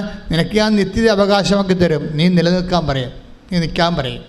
കാര്യം ഒരു വിഷയം ദൈവത്തിനെ സംബന്ധിച്ചിടത്തോളം നിങ്ങൾക്കറിയാമല്ലോ, ദൈവത്തിൻ്റെ മുമ്പിൽ ഒരു പ്രശ്നത്തിൻ്റെ മണം കേട്ടാൽ മതി, ദൈവം അവിടുന്ന് പോകത്തില്ല.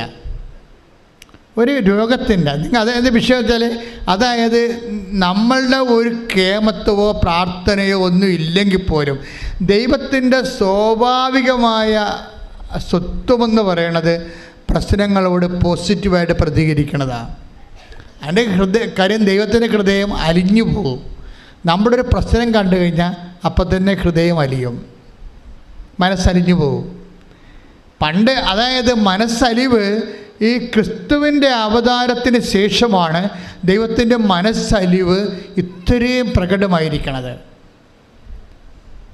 പഴയ നിയമത്തിലെ ദൈവത്തിൻ്റെ വെളിപാടുകളെല്ലാം അന്ന് തിന്മകൾ പെരുകിയത് കാരണം, മനുഷ്യരാശിക്ക് ദിശാബോധമില്ലാഞ്ഞത് കാരണം ദിശാബോധം കൊടുക്കാൻ വേണ്ടി കൽപ്പനകളും കൽപ്പന അനുസരിച്ച് നടക്കാത്തവർക്ക് ശാസ്ത്രീയ ശിക്ഷയുമായിട്ട് ദൈവത്തിൻ്റെ റാത്ത് ഓഫ് ഗോഡാണ് ഉണ്ടായിരുന്നത്.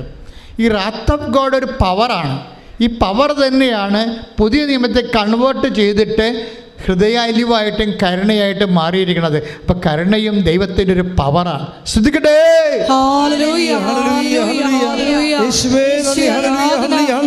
നിബന്ധനകള് വിശ്വസ്തതാപൂർവ്വം പാലിക്കുന്നത്. സ്വഭാവം എന്ന് പറയുന്നത് സ്വാഭാവികമായ സങ്കടങ്ങളോട് റിസപ്റ്റിവിറ്റിയുള്ള സ്വഭാവമാണ്. അതുകൊണ്ടാണ് ആര് പ്രാർത്ഥിച്ചാലും എന്ത് വിഷയമായാലും ദൈവം എന്ന് വിളിക്കുമ്പോൾ ഏത് മൈതാനത്ത് നിന്ന് വിളിച്ചാലും ദൈവം കേൾക്കണതിൻ്റെ കാരണം അതാണ്. പക്ഷെ നമുക്കങ്ങനെ മൈതാന ബന്ധമല്ല വേണ്ടത്. അപ്പനും മക്കളും തമ്മിലുള്ള ബന്ധം മൈതാന ബന്ധമാണോ? അല്ല. അത് നമ്മൾ മനസ്സിലാക്കിയാൽ മതി. അപ്പനും മക്കളും തമ്മിലുള്ള ഗാർഹിക ബന്ധവും രക്തബന്ധവുമാണ്. പ്രാർത്ഥിക്കുക, കർത്താവായ ദൈവമേ, ഒരു പൊതുബന്ധത്തെക്കാൾ ഉപരി സ്വകാര്യമായ ഗാർഹികമായ രക്തബന്ധത്തിലേക്ക് എൻ്റെ ആധ്യാത്മിക ജീവിതത്തെ നീ പുനഃക്രമീകരണം ചെയ്യണമേ. ശ്രദ്ധിക്കട്ടെ. ലൂക്ക 7:12. അവൻ നഗര കവാടത്തിനടുത്തെത്തിയപ്പോൾ പറഞ്ഞേ, അവൻ നഗര കവാടത്തിന് അടുത്തെത്തിയപ്പോൾ മരിച്ചുപോയ ഒരുവനെ ചിലർ എടുത്തുകൊണ്ട് വരുന്നത് കണ്ടു. ഒരു വിധവയുടെ ഏകപുത്രനായിരുന്നു അവൻ. പട്ടണത്തിൽ നിന്ന് വലിയൊരു ജനക്കൂട്ടവും അവളോടൊപ്പം ഉണ്ടായിരുന്നു. അവളെ കണ്ട് മനസ്സലിഞ്ഞ് കർത്താവ് അവളോട് പറഞ്ഞു, കരയേണ്ട.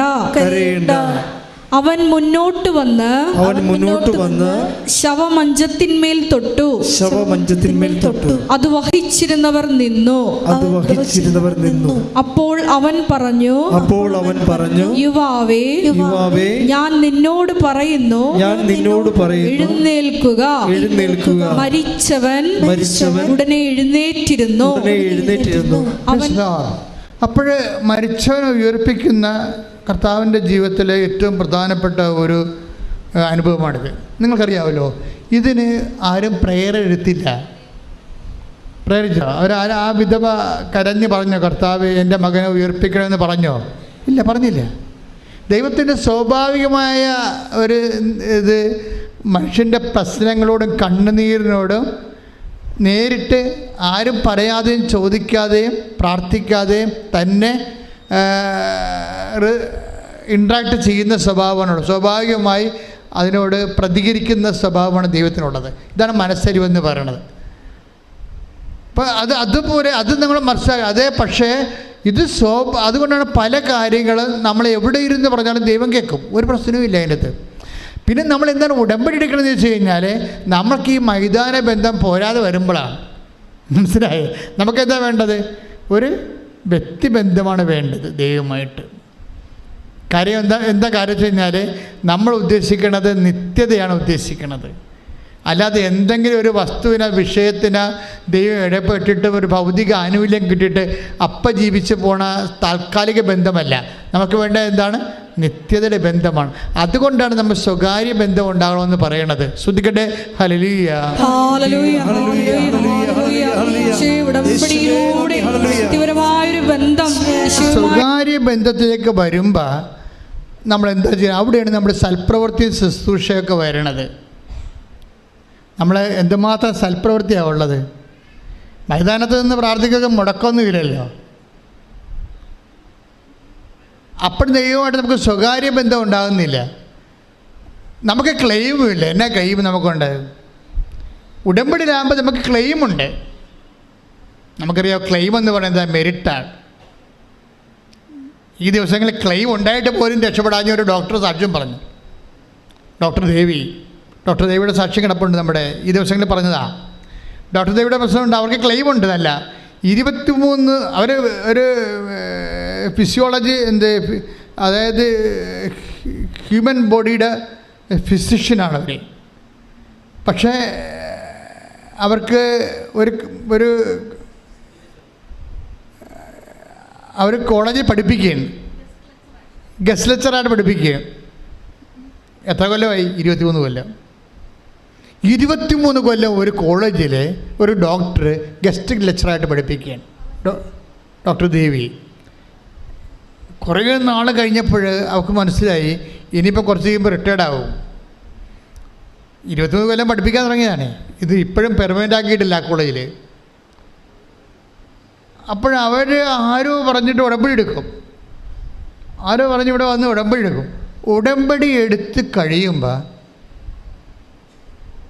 അവരവിടെ പ്രിൻസിപ്പൾ വിളിക്കും. എന്താ വിളിക്കുന്നത് വെച്ച് കഴിഞ്ഞാൽ, നിങ്ങൾക്ക് വേറെ കോളേജ് വല്ലതും നോട്ടം ഉണ്ടോ, അതോ ഈ കോളേജിൽ തന്നെ പെർമനൻ്റായിട്ട് തുടരാൻ താല്പര്യമുണ്ടോ ചോദിക്കും. അപ്പോൾ ഡോക്ടർ ദേവി പറയും, ഞാൻ പെർമനൻ്റായിട്ട് തുടരാൻ താല്പര്യമുണ്ട്, കോളേജിൻ്റെ കരിക്കുലത്തിൻ്റെ ഭാഗമാകാൻ താല്പര്യമുണ്ടെന്ന് പറയും. പക്ഷേ എന്നിട്ട് ഉടനെ ഇവരെ പെർമനൻ്റ് ലെക്ചറാക്കി അവർ അപ്പോയിൻറ്റ് ചെയ്യും. 23 വർഷം നടക്കേണ്ടതാണ്. അതായത് 23 വർഷം ഗസ്റ്റ് ലെക്ചറാണ്. വന്നും പോയി പഠിപ്പിച്ചുകൊണ്ടിരുന്ന ആളാണ്. അപ്പോൾ ഈ ഡെയിലി വേജസ് പോലെ കിട്ടത്തുള്ളൂ ഗസ്റ്റ് ലെക്ചർമാർക്ക്. അപ്പം അതിൻ്റെ ശമ്പളം കിട്ടത്തില്ല. ഉടമ്പടി എടുത്ത ഉടനെ അതല്ല പ്രശ്നം. ഡോക്ടർ ദേവി പറയണത്, ഞാൻ ഉടമ്പടി എടുത്ത നിമിഷം തന്നെയാണ് അവിടെ പ്രിൻസിപ്പളും മാനേജറുമൊക്കെ എൻ്റെ പഴയ ഹിസ്റ്ററി ചകഞ്ഞത്. അതാണ് ഞാൻ മുമ്പ് പറഞ്ഞത്, മരിയൻ സൈൻ. എല്ലാത്തിലും ഒരു മരിയൻ സ്റ്റിഗ്മാത്ത ഉണ്ടാകും. അതായത് മരിയൻ അടയാളങ്ങൾ കാണും. അത് അമ്മ തന്നെ ചെയ്തതെന്നാണെന്ന് നമുക്ക് ബോധ്യപ്പെടുന്ന രീതിയിൽ അമ്മ അനുഗ്രഹിക്കത്തുള്ളത്. അപ്പോൾ അവരോട് പറഞ്ഞിട്ട്, ഞാൻ ഉടമ്പടി എടുത്ത ആ മണിക്കൂറും അവർ എൻ്റെ പഴയ ഫയലുകൾ നോക്കിയപ്പോൾ ഇവർക്ക് റിമാർക്സൊന്നുമില്ല. എന്താ പ്രശ്നം വെച്ച് കഴിഞ്ഞാൽ, ഇവരെയും മെരിറ്റുള്ള ആളാണ്. പക്ഷേ അവർക്ക് കൂടി താല്പര്യം വരണ്ടേ? അപ്പോയിൻമെൻറ്റ് ചെയ്യുന്നവർക്ക് നമ്മുടെ മെരിറ്റ് ഉണ്ടെന്ന് പറഞ്ഞ് നമുക്ക് ക്ലെയിമില്ല. അത് അവർക്ക് കൂടി താല്പര്യം വേണം. ഇപ്പം നമ്മൾ സഹകരണ സംഘത്തിലൊക്കെ പോയി പ്രൈവറ്റ് സംഘങ്ങളിലൊക്കെ ചെന്നുള്ള പ്രൈവറ്റ് ആയിട്ടുള്ള ഇൻസ്റ്റിറ്റ്യൂഷനിലൊക്കെ ചെല്ലുമ്പോൾ അതിൻ്റെ ബോർഡൊക്കെ ഞങ്ങൾക്ക് താല്പര്യം ഉണ്ടാകണം. മെരിറ്റ് ഉണ്ടായിട്ട് മാത്രം കാര്യമില്ല. അതുപോലൊരു അവസ്ഥയാണ് ഇവർക്ക് വന്നിരിക്കുന്നത്. പക്ഷേ ഉടമ്പടി എടുത്തോടുകൂടി അമ്മ പഴയ ഫയലെല്ലാം എടുപ്പിച്ചിട്ട് ഈ ആളെ മാർക്ക് ചെയ്ത് അവരുടെ മുമ്പിൽ അവതരിപ്പിക്കും. ഇത് വേണമെങ്കിൽ അമ്മ നേരിട്ട് പോയി ഫയലെടുത്ത് കളയും. അങ്ങനെയാണ് ഇപ്പോൾ അവർ സാക്ഷ്യം പറയണത്. പെട്ടെന്ന് അവരെ ദിവസങ്ങൾക്കുള്ളിൽ അവരെ പെർമനൻ്റായിട്ട് അവരെ അതിൽ അപ്പോയിൻ്റ് ചെയ്യും. അവർ പറയും അസിസ്റ്റൻറ്റ് പ്രൊഫസറായിട്ട് അപ്പോയിൻ്റ് ചെയ്യും. അവർ പറയുന്ന സാക്ഷ്യം, അവർ ഇൻ്റലക്ച്വൽ ലേഡിയാണ്, അവരൊരു ലേണൽ ലേഡിയാണ്. അവരാ ഉടമ്പടിയെ സമീപിക്കുന്ന രീതി കണ്ടില്ലേ? എന്തുകൊണ്ടാണ് ഇത്ര ഇൻ്റലക്ച്വൽ? ഇപ്പം അവരുടെ കയ്യിൽ തന്നെ കയ്യിൽ ഭയങ്കര വർഷങ്ങൾ പഴക്കമുള്ള ഒരു പരുവുണ്ട്. അതിങ്ങനെ പഴുത്തും നീര് വന്നും ഒക്കെ ഇരിക്കുകയാണ്. പഴുത്തും നീര് പലതരത്തിൽ ഓയിൻമെൻറ്റ്സൊക്കെ അവിടെ പേട്ടറുണ്ട്. പക്ഷെ പിന്നെയും പഴുക്കും, പിന്നെയും നീര് വരും, കൈ വണ്ണച്ചിരിക്കും, പിന്നെ കുഴിനകം പോലെ പോയി. അത് അവസാനത്തിൽ അവർ ഇതെടുത്തിട്ട് ഉടമ്പടി തൈലമെടുത്ത വിശ്വാസപ്രമാണം ചൊല്ലി ആ കുഴിനകത്ത് ഡോക്ടറാണെന്ന് വിചാരിക്കണം. നമ്മളെപ്പോഴും ചിന്തിക്കേണ്ടത്, അമ്മ ഈ വിമർശനങ്ങൾ ആൾക്കാരെ പുറത്ത് ബുദ്ധിയും ബോധവും ഇല്ലാത്തവൻ, കാര്യമറിയാതെ അനുഭവജ്ഞാനമില്ലാതെ എന്തൊക്കെ വിളിച്ച് പറയുമ്പോൾ അതിൻ്റെ ഇരട്ടി അടയാളങ്ങൾ വിദ്യാഭ്യാസമുള്ളവരെ കൊണ്ട് അമ്മ ഇവിടെ ചെയ്യിച്ചു മാറ്റുന്നുണ്ട്. അത് തന്നെ ഓർക്കണം. ഇത് സംഗതി ഇവിടെ ചെന്ന് ഈ അടുത്ത കാലത്ത് ഇതുകൊണ്ട് അവസാനിക്കത്തില്ല. ഇത് അമ്മയും കൂടെ മുന്നോട്ട് കൊണ്ടുപോവുക. അമ്മയുടെ പ്രത്യക്ഷീകരണം സമയക്കടികാരം നെഞ്ചിൽ ചാർത്തിക്കൊണ്ട് ദുരന്തമുണ്ടാകാൻ പോകുന്നത് പ്രാർത്ഥിക്കണമെന്ന് പറഞ്ഞ പ്രത്യക്ഷീകരണം സഭ ഏറ്റെടുത്ത് ലോകം മുഴുവൻ പ്രചരിപ്പിക്കുന്നവരെ അടയാളങ്ങൾ കിട്ടിക്കൊണ്ടേയിരിക്കും. അപ്പം അതുകൊണ്ട് തന്നെ അതായത് അത് ക്രൈസ്തവരായാലും ശരി, അക്രൈസ്തവരായാലും ശരി, ആരായാലും ശരി, ഡോക്ടറായാലും ശരി, പഠനം ഇല്ലാത്തവരായാലും ശരി, ആർക്ക് വിശ്വസിക്കാൻ കഴിയുന്നുവോ അവരെല്ലാം ദൈവത്തിൻ്റെ മഹത്വം കാണും. കൈയിട്ടിച്ച് അടയാളങ്ങളിലൂടെയും അത്ഭുതങ്ങളിലൂടെയും എൻ്റെ പ്രോബ്ലം നമ്മൾ ബൈബിളിലൊരു കഥയില്ലേ, നമ്മൾ സംസാരിച്ചുകൊണ്ടിരിക്കുന്ന വിഷയം ഉടമ്പടിയുടെ നയം, നിലപാട്, സമീപനമാണ്. നിങ്ങൾ ഉടമ്പടിയോട് കാര്യമാത്ര പ്രസിദ്ധമായ ഒരു പ്രഗ്മാറ്റിക് ആയിട്ടുള്ള യൂട്ടിലിറ്റേറിയൻ ആയിട്ടുള്ള ഒരു ഇതുകൊണ്ട് എന്തെങ്കിലും നേടണമെന്ന് മാത്രമുള്ള ഉദ്ദേശമാണ്. ആ വിഷയത്തിൽ ദൈവമില്ല എന്നാണെങ്കിൽ തീർച്ചയായിട്ടും ഉടമ്പടി കുറച്ച് കഴിയുമ്പോൾ നിങ്ങളുടെ ഉടമ്പടി കരിഞ്ഞു പോകാൻ സാധ്യതയുണ്ട്. നിങ്ങൾക്കിതിനെ എപ്പോഴും ഫ്ലഷായിട്ട് എവർഗ്രീൻ ഫുൾ ഓഫ് സാപ്പായിട്ട് നിർത്തണമെന്നുണ്ടെങ്കിൽ നിങ്ങൾക്ക് നിത്യതയെക്കുറിച്ചുള്ള കൺസെപ്റ്റ് ഉണ്ടാകണം. നിത്യതയെക്കുറിച്ച്. കാര്യം ഇത് 90 ദിവസം കൊണ്ട് അവസാനിക്കണമല്ല. ഞാനും ദൈവവും തമ്മിലുള്ള ബന്ധം, ഞാൻ വിശുദ്ധിയിലും ബൈബിൾ വായനയിലും അതുപോലെ തന്നെ രോഗികളെ കാണുന്നതിലും പരസ്നക പ്രവർത്തനം ഉപവിപ്രവർത്തനങ്ങളിലും ഞാൻ എൻ്റെ ജീവിതത്തിൻ്റെ ശൈലിയാക്കി മാറ്റിക്കൊണ്ട് ദൈവമായിട്ടൊരു നിത്യ ഉടമ്പടി ജീവിക്കുമെന്നുള്ളൊരു ബോധം ഉണ്ടാക്കിയെടുത്താൽ ഉടമ്പടി ഇങ്ങനെ പുഷ്കലമായി അങ്ങനെ നിന്നോളും. അതായത് വളരെ എവർഗ്രീനായിട്ട് നിൽക്കും.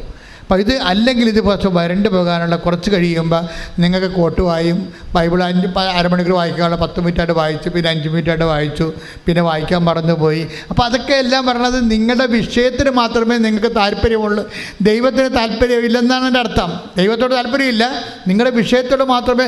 ഇതൊരു അപകടമാണ്. ഇതിനെങ്കിൽ നിങ്ങൾ ആർക്കെങ്കിലും അങ്ങനെ ഒരു തെറ്റിൽ പോയിട്ടുണ്ടെങ്കിൽ നിങ്ങൾ തിരിച്ചു വരണമെന്ന് എൻ്റെ അഭിപ്രായം. എന്താ കാര്യം വെച്ച് കഴിഞ്ഞാൽ ദൈവം ഒരു മനുഷ്യൻ്റെ ദുഃഖവും ദുരിതവും വേദനയും രോഗവും പട്ടിണിയും കടപ്പാടും കഷ്ടപ്പാടും ഇങ്ങനെയുള്ള എല്ലാ വിഷയങ്ങളോടും കറക്റ്റായിട്ട് ഈസിയായിട്ട് സ്പോണ്ടേനിയസ് ആയിട്ട് സ്വയം പ്രേരിതമായിട്ട് ആക്ടിവിറ്റി ചെയ്യും. അതാണ് നമ്മൾ ഈ വിധവയുടെ മകനെ കാണുമ്പോൾ അവൻ്റെ അമ്മ വിധവയാണ്, ഭർത്താവ് മരിച്ചതെന്ന് കർത്താവിനറിയാം. അവൻ യുവാവാണ്, അവന് ജീവിതം ഉണ്ടെന്നറിയാം. ഇനിയും അതുപോലെ തന്നെ ഇവനക്ക് വേലയെടുത്ത് കൊടുക്കാൻ അവൻ മാത്രമേ ഉള്ളെന്നറിയാം. ഇങ്ങനെ കുറേ ഹ്യൂമൻ ഗ്രൗണ്ട് ഓഫ് റീസൺസ് ഉള്ളത് കൊണ്ടാണ് ദൈവം പ്രാർത്ഥിക്കാതെ അവൻ്റെ മേൽ ഇടപെട്ടത്. അത് ദൈവത്തിൻ്റെ പരിപാലനയുടെ ഭാഗമാണ്. പക്ഷേ ഇത്തരം പരിപാലനകൾ നിലനിർത്തിക്കൊണ്ടുപോകാൻ എന്താ മാർഗം? ഇത്തരം പരിപാലനകൾ നിലനിർത്തിക്കൊണ്ടുപോകാനുള്ള മാർഗം നമ്മൾക്കും ആ ദൈവത്തോടുള്ള അടുപ്പവും അതുപോലെ തന്നെ ആത്മബന്ധവും ഒരു താൽക്കാലികമായ അവസ്ഥയിൽ നിലനിർത്താതെ ദൈവം ഉള്ളിടത്തോളം കാലം, നമ്മുടെ ആത്മാവ് ഉള്ളിടത്തോളം കാലം ദൈവം നമ്മളെ അഡ്രസ്സ് ചെയ്ത് ജീവിക്കേണ്ട ഒരാളാണെന്ന ബോധ്യത്തിൽ ദൈവസ്നേഹത്തിൽ നിങ്ങളുടെ വിശ്വാസം പ്രഖ്യാപിക്കാൻ ഒരു മാനസികാവസ്ഥ രൂപപ്പെടുത്തിയെടുത്താൽ, ഇപ്പം തന്നെ ഞാൻ ചതോർക്കുകയും ഇപ്പോൾ 10 താലന്ത് കൊടുത്ത ആൾക്കാരുണ്ട് ബൈബിളിൽ, 2 താലന്ത് കിട്ടിയ ആൾക്കാരുണ്ട്. Take the word of God 25 Mathai 25:18 1 താലന്ത് കിട്ടിയ ആൾക്കാരുണ്ട് ഇല്ലേ? എന്തുകൊണ്ടാണ് ഇവർക്ക് ഇങ്ങനെ കൊടുത്തത്? എല്ലാവർക്കും ഒരുപോലെ കൊടുക്കാൻ പാടില്ലേ? This is my question, my private question, ഒരു സ്വകാര്യ ചോദ്യമാണ്. കർത്താവിൻ്റെ കഥയിൽ പറഞ്ഞിരിക്കണത് എന്താണ്? അനുഭവമാണല്ലോ കഥയായിട്ട് മാറണത്. എന്താ കഥയിൽ പറഞ്ഞിരിക്കണത്? മത്തായി 25 അധ്യായം 14 മുതലുള്ള തിരുവചനങ്ങൾ. മത്തായി 25:14 മുതൽ. ഒരുവൻ യാത്ര പുറപ്പെടുന്നതിന് മുമ്പ് ഭൃത്യന്മാരെ വിളിച്ച് തൻ്റെ സമ്പത്ത് അവരെ ഭരമേൽപ്പിച്ചതുപോലെയാണ് സ്വർഗരാജ്യം. ദൈവരാജ്യത്തെക്കുറിച്ച് പറയണതാണ്. അവൻ ഓരോരുത്തൻ്റെയും കഴിവനുസരിച്ച് ഒരുവന് 5 താലന്തും മറ്റൊരുവന് 2ഉം വേറൊരുവന് 1ഉം കൊടുത്ത ശേഷം യാത്ര പുറപ്പെട്ടു. അപ്പോൾ താലന്ത് പറഞ്ഞ സ്വർണ്ണ നാണയമാണ്. ഒരുത്തിന് എന്ത് കൊടുത്ത്? ഒരുത്തിന് 5, വേറൊരുത്തിന് 2, വേറൊരുത്തിന്. എങ്ങനെയാണ്? കഴിവനുസരിച്ചാണ്. സിവിൽ പോയിൻ്റ് നോക്കിയിട്ട് കൊടുത്തിരിക്കുകയാണ്. ബാങ്കുകാർ പറഞ്ഞ സിവിൽ പോയിൻ്റ് ഇല്ലേ എന്നിട്ട് തിരിച്ചടക്കാനുള്ള കഴിവേ. തിരിച്ചടക്കണത് ഭയങ്കര പ്രശ്നമാണേ. ബാങ്കിൽ മാത്രമല്ല, ദൈവത്തിലും തിരിച്ചടവിന് പ്രശ്നം. സ്പോണ്ടേനിയസ് ആണെന്ന് പറഞ്ഞിട്ട് കാര്യമില്ല. തിരിച്ചടവുണ്ടോ ഇല്ല എന്ന് നോക്കും ദൈവം. ഓരോരുത്തരുടെയും കഴിവനുസരിച്ചാണ്, റീഫണ്ടിങ് കപ്പാസിറ്റി നോക്കിയിട്ടാണ് ദൈവം അനുഗ്രഹം കൊടുക്കണത്. ഈ ഉടമ്പടി എന്താ ചെയ്യണമെന്ന് വെച്ച് കഴിഞ്ഞാൽ നിങ്ങളുടെ റീഫണ്ടിങ് കപ്പാസിറ്റി കൂട്ടും. നിങ്ങൾ വെറുതെ പ്രാർത്ഥിച്ചത് കൊണ്ട് കാര്യമില്ല. വെറുതെ പ്രാർത്ഥിക്കുന്നത് അല്ലെങ്കിൽ പ്രാർത്ഥിച്ച് എന്തെങ്കിലും വിഷയം ബൈബിൾ എടുത്ത് വായിക്കുന്നതിനേക്കാളും ഇത് ക്ലെയിം ഉള്ളത് എന്താണ്? നമ്മളതിനകത്ത് ഇൻവെസ്റ്റ് ചെയ്യുന്നുണ്ട്, റീഫണ്ട് ചെയ്യുന്നുണ്ട്, തിരിച്ച് ദൈവം അത് പ്രതീക്ഷിക്കുന്നുണ്ട്. ഉറപ്പല്ലേ? അനുഗ്രഹം തരിക മാത്രമല്ല, ദൈവം തിരിച്ചെന്തോ പ്രതീക്ഷിക്കുന്നുണ്ട്. തന്ന അനുഗ്രഹത്തിൻ്റെ ഇരട്ടി തിരിച്ച് പ്രതീക്ഷിക്കുന്നുണ്ട്. എന്താണ് അതിലാണ് ഓരോരുത്തരുടെയും കഴിവനുസരിച്ച് എന്ന് പറയണത്. വചനം എത്രയാണത്? 25:15. ഓരോരുത്തരുടെയും കഴിവനുസരിച്ച് ഒരാൾക്ക് 5 താലന്ത്, ഒരാൾക്ക് 2 താലന്ത്, ഒരാൾക്ക് 3 താലന്ത്, ഒരാൾക്ക് 2 താലന്ത്, ഒരാൾക്ക് 1 താലന്ത്. അവസാനം 1 താലന്ത് കിട്ടിയവർ എന്നാ ചെയ്തിരിക്കണത്? മത്തായി 25:18. എന്നാൽ ഒരു താലന്ത് ലഭിച്ചവൻ, മത്തായി 25:18, എന്നാൽ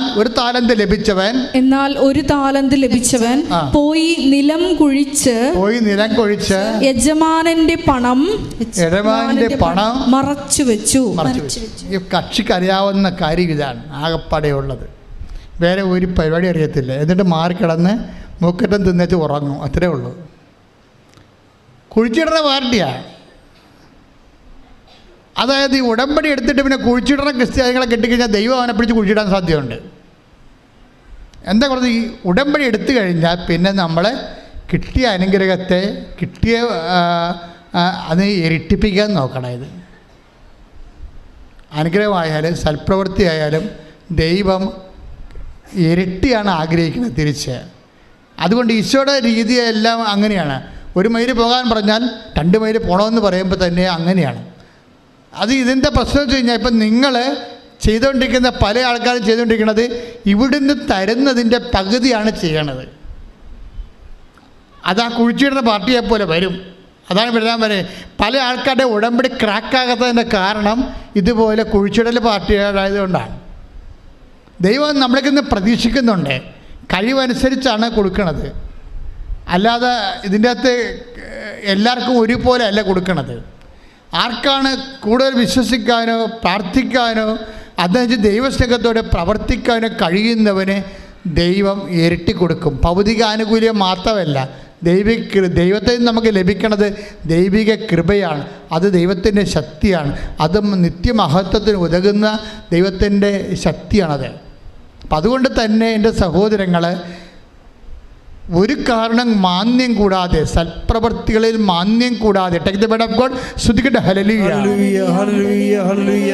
യേശുവേ നന്ദി. Hallelujah hallelujah hallelujah hallelujah hallelujah. യേശുവേ സ്തുതി. Hallelujah hallelujah. ആരാധന ആരാധന ആരാധന ആരാധന. യേശുവേ നന്ദി. മഹത്വം മഹത്വം മഹത്വം മഹത്വം.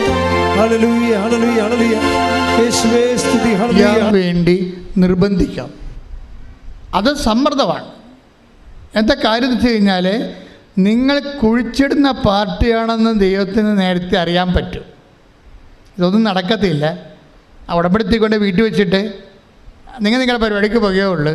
ഒരു രോഗിയെ പോലും പോയി കാണത്തില്ല, ഒരു പത്രം പോലും കൊടുക്കുകയും കൊടുക്കത്തില്ല എന്നെല്ലാം ദൈവത്തിന് അറിയാവുന്ന കുഴിച്ചിടുന്ന പാർട്ടിയാണെന്ന് ദൈവത്തിന് നേരത്തെ അറിയാൻ പറ്റും. ആ കുഴിച്ചിടുന്ന പാർട്ടിയോട് ദൈവം ചോദിക്കുന്ന ചോദ്യങ്ങളുണ്ട്. ചോദിച്ചേ. Take the word of God. സ്തുതിക്കട്ടെ. Hallelujah hallelujah hallelujah hallelujah hallelujah. യേശുവേ നന്ദി. യേശുവേ സ്തുതി. Hallelujah hallelujah hallelujah hallelujah hallelujah hallelujah hallelujah. യേശുവേ ആരാധന ആരാധന ആരാധന ആരാധന. ഹല്ലേലൂയ. വായിച്ചോളൂ. യജമാനൻ പറഞ്ഞു, ദുഷ്ടനും മടിയനുമായ ഭൃത്യ, ഞാൻ വിതയ്ക്കാത്തിടത്ത് കൊയ്യുന്നവനും വിതറാത്തിടത്ത് നിന്ന് ശേഖരിക്കുന്നവനും ആണെന്ന് നീ മനസ്സിലാക്കിയിരുന്നല്ലോ. എൻ്റെ നാണയം നീ പണവ്യാപാരികളുടെ പക്കൽ നിക്ഷേപിക്കേണ്ടതായിരുന്നു. ഞാൻ വന്ന് എൻ്റെ പണം പലിശ സഹിതം വാങ്ങുമായിരുന്നു. ആ താലന്ത് അവനിൽ നിന്നെടുത്ത് 10 താലന്തുള്ളവന് കൊടുക്കുക, ഉള്ളവന് നൽകപ്പെടും. ദുഷ്ടനും മടിയനുമായ ഭൃത്യലെന്ന് ഉള്ളത് കൂടി എടുക്കുകയാണ്. ഇതാണ് പ്രശ്നം. ഇത് നമ്മളുടെ ജീവിതത്തിൽ നമ്മൾ നേരെ ചൊവ്വേ കാണുന്ന വിഷയങ്ങളാണ്. പല ആൾക്കാർ ഉടമ്പടി എടുത്തിട്ട് പകുതിക്കിട്ട് കളഞ്ഞില്ലേ? പകുതിക്കിട്ട് കളഞ്ഞവരൊക്കെ ഇത് കേൾക്കുമ്പോൾ തിരിച്ച് അനേകം ആയിരക്കണക്കിന് ആൾക്കാരാണ് ആദ്യ കാലങ്ങളിൽ വന്നിട്ട് ഉടമ്പടി എടുത്തിട്ട് കാര്യം മനസ്സിലാകാതെ കുറച്ച് ചെയ്യാതെ പോണത്. അവർ കാര്യം മനസ്സിലാക്കി ഇപ്പോൾ ആൾക്കാർ ഒത്തിരി പേര് ഉടമ്പടി എടുത്ത് അവർ രക്ഷപ്പെട്ട് കഴിഞ്ഞപ്പോഴാണ് അവർ വീണ്ടും ഉടമ്പടി കാര്യങ്ങൾ മനസ്സിലാക്കി രണ്ടാമത് പുതുക്കി ഭംഗിയായിട്ട് കൊണ്ടുപോകണത്. എന്നുവെച്ചാൽ നമ്മളെ കൃത്യം സത്യസന്ധരാണെങ്കിൽ അല്ലെങ്കിൽ ദുഷ്ടനും മടിയനുമായ ഭൃത്യ എന്നല്ലേ വിളിക്കണത്. അപ്പം സ്വാഭാവികമായിട്ടും ഉടമ്പടിയിലുള്ള സൽപ്രവൃത്തികൾ ദൈവസ്നേഹത്തോടെ തന്നെ ചെയ്യണം. ഇപ്പോൾ തന്നെ എഡ്വി സാറിൻ്റെ സാക്ഷ്യം മിനി രാജൻ എന്താ പറയണത്? സാറിനോട് പറഞ്ഞപ്പോൾ സാറാണ് എന്നെ വന്ന് വിളിച്ചത്. ഞാൻ എങ്ങനെയാണ് സാറേ ആലപ്പുഴ പോകണമെന്ന് ചോദിക്കുമ്പോൾ ഞാൻ നിന്നെ കൊണ്ടുപോകാം, വണ്ടി സ്ഥലമുണ്ടെന്ന് പറഞ്ഞ് കൊണ്ടുപോകണമെന്നില്ല. കണ്ടില്ലേ? അതൊക്കെ പ്രേക്ഷിത പ്രവർത്തനങ്ങളാണ്. അപ്പോൾ ഇനി അവളോട് ചോദിക്കുമ്പോൾ അവൾ ചോദിക്കും, ഇനി ഈ സംസാരിക്കാതെ അപ്പുറത്ത് അപ്പനും അമ്മയും സംസാരിക്കാത്ത ആളാണെങ്കിൽ മക്കളെ ഇനി ഊമ്പരായി കഴിഞ്ഞാൽ ജനിച്ച എന്ത് ചെയ്യും സാറേ? അത് കുഴപ്പമില്ലേ, ഞാൻ ഉടമ്പടി പുതുക്കുമ്പോൾ നിൻ്റെ മകൻ്റെ കാര്യം കൂടി വെച്ചേക്കാം. അപ്പോൾ ഇതാണ് മെൻഡർ എന്ന് പറയണത്. ഇതുപോലെ കൊടുത്തവൻ അതിനെ ഇരട്ടിയാക്കുന്നുണ്ട് പ്രേക്ഷിത പ്രവർത്തനങ്ങളിലൂടെ. ചില ആൾക്കാർ കാര്യങ്ങൾ അറിയാൻ പാടില്ലാതെ എനിക്ക് ചില സമയത്ത് ഇവിടെ ഒന്ന് ചോദിക്കണം, കേൾക്കാം, ഈ ഉടമ്പടി തൈലം എന്താണ് ചെയ്യേണ്ടത്? കൊള്ളാം. അപ്പോൾ ക്ലാസ്സിൽ ഉറങ്ങിയിരുന്നു, അവിടെ മുകളിൽ പോയിരുന്നു ഉറങ്ങിയിട്ട് ഇത് എന്ത് ചെയ്യണമെന്ന് ആകാശപ്പം അറിയാതെ തിരിയും പിടിച്ചുകൊണ്ട് തീപ്പിശാച്ചപ്പോൾ അങ്ങടികൾ നടക്കണം കാണാൻ ചില ആൾക്കാർ. അപ്പോൾ ഇങ്ങനെയുള്ള അലവലാദികളെ ഉടമ്പടി എടുത്തിട്ടുണ്ട്. അപ്പം നിങ്ങൾ ആർക്കെങ്കിലും തെറ്റിപ്പോയിട്ടുണ്ടെങ്കിൽ നിങ്ങൾ ഇന്ന് പോലെ കറക്റ്റ് ചെയ്യാൻ വേണ്ടിയാണ് അച്ഛൻ ശാസിക്കുന്നത്, അല്ല നിങ്ങളെ വഴക്കിടുകയല്ല. നിങ്ങളെ ശാസിക്കുന്നതിൻ്റെ കാര്യത്തിൽ കറക്റ്റ് ചെയ്താൽ നിങ്ങൾക്ക് നിങ്ങളുടെ വിഷയം നടക്കും, ദൈവത്തിനെയും കിട്ടും. അതാണ് ഉടമ്പടി എടുത്താൽ രണ്ട് കാര്യങ്ങളുണ്ട്. നിങ്ങൾക്ക് നിങ്ങളുടെ വിഷയം നടക്കും, പിന്നെ എന്താണ്, ദൈവത്തിനെയും കിട്ടും. പിന്നെ ദൈവത്തിനെ കിട്ടിക്കഴിഞ്ഞാൽ നമുക്കറിയാമല്ലോ ആത്മധൈര്യമുണ്ടാകും. കഴിഞ്ഞ ദിവസങ്ങളൊരു സാക്ഷ്യം ഉണ്ടായി, ശ്രുതിക്കട്ടെ ഹല്ലേലൂയ. കഴിഞ്ഞ ദിവസങ്ങളിലൊരു സാക്ഷ്യം ഉണ്ടായി. റൂബി കുറ്റൂർ, തൃശ്ശൂർക്കാരത്തിയാണ്. ആ സാക്ഷ്യം കേൾക്കണം, നല്ല രസമാണ്.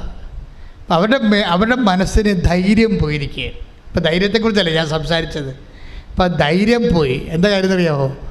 വീട് ഡിലാപ്പിഡായി, അവിടെ വീട് ഉറഞ്ഞിരിക്കുക. അത് ഇടിഞ്ഞു മുടിഞ്ഞ് താഴെ വീണാൽ പിന്നെ പുതിയ വീട് വെക്കാൻ കാശില്ല. അപ്പം വിഷമിക്കുകയാണ് ആൾ.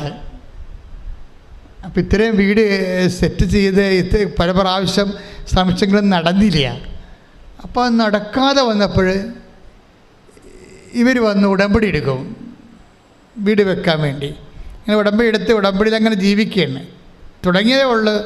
കുമ്പസാരമൊക്കെ കഴിഞ്ഞ് കുർബാനയൊക്കെ സ്വീകരിച്ച് അങ്ങനെ പ്രാർത്ഥനയൊക്കെ കറക്റ്റ് ചെല്ലി തുടങ്ങിയപ്പോൾ ഒരു ദിവസം ഇവർ ആ ദിവസങ്ങളിൽ ഉടമ്പടി ദിവസങ്ങളിൽ പള്ളിയിൽ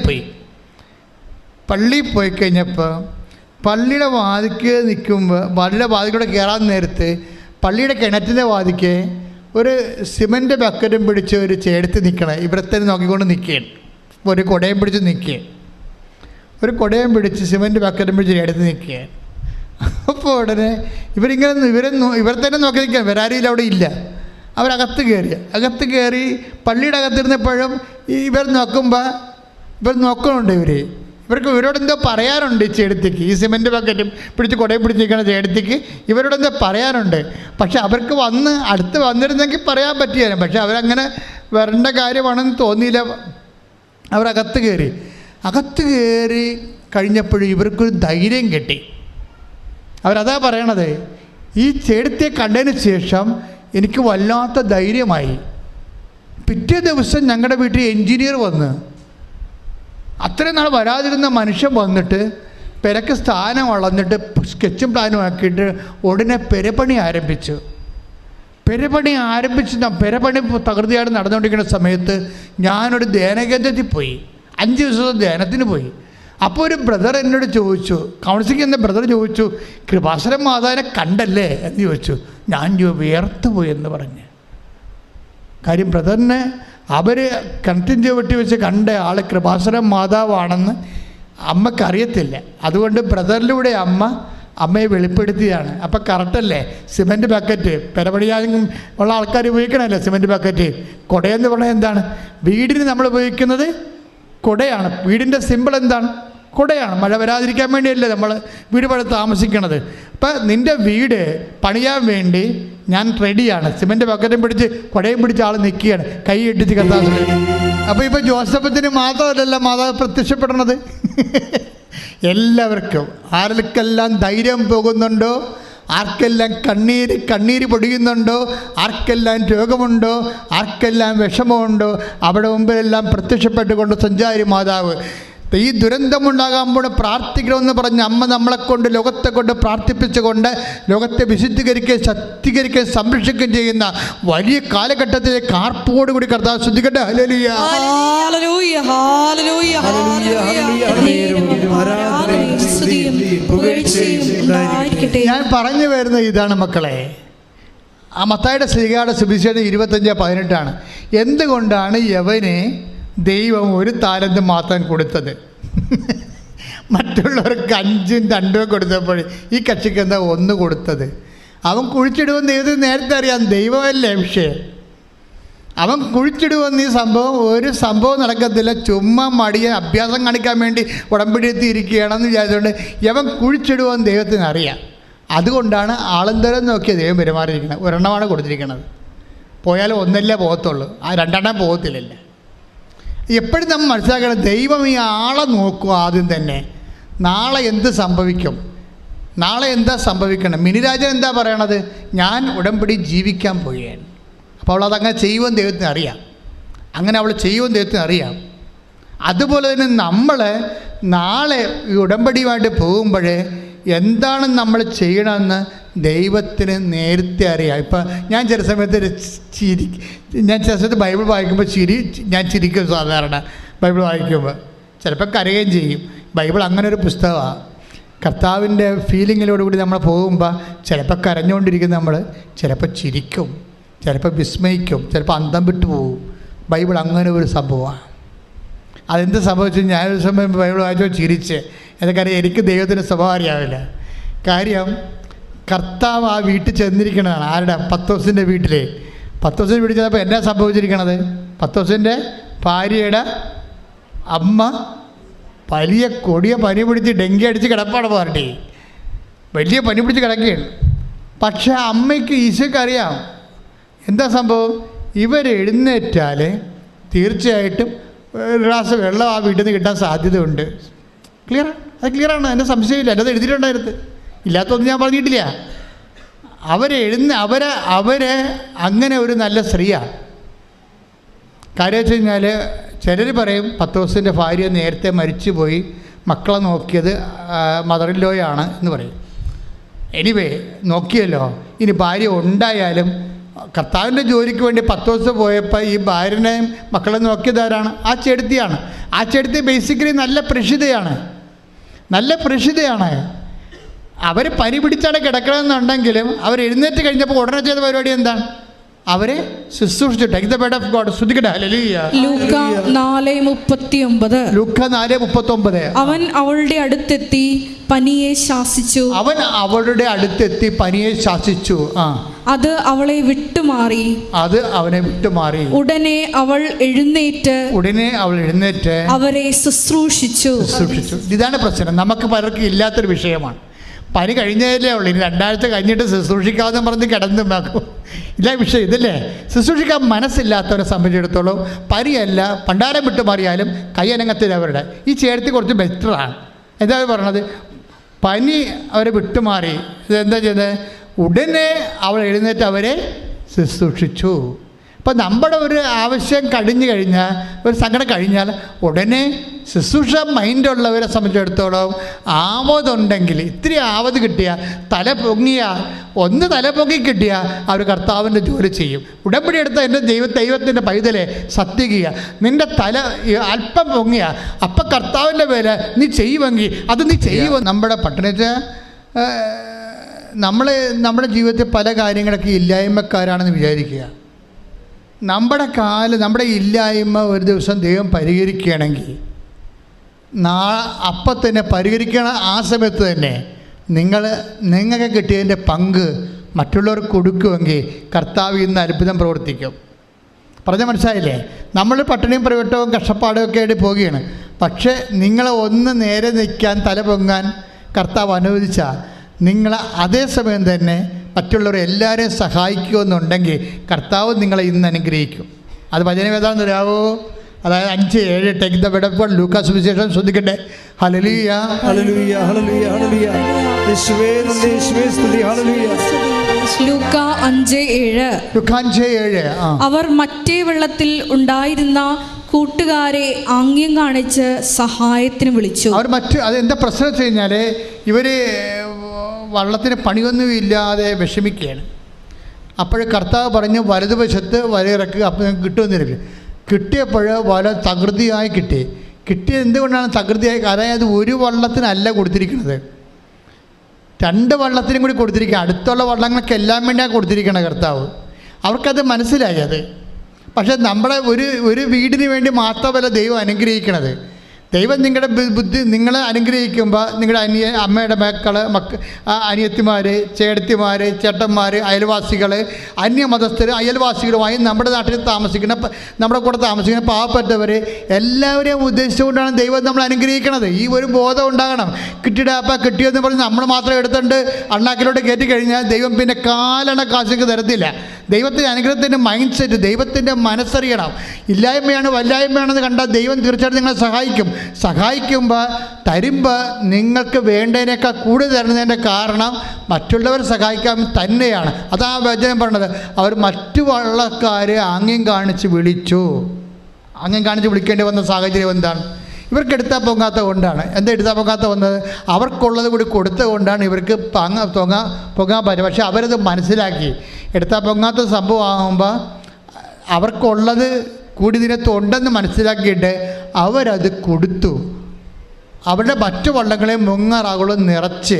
അപ്പോൾ ദൈവത്തിനറിയാം ഇവരങ്ങനെ ചെയ്യുമെന്നറിയാം.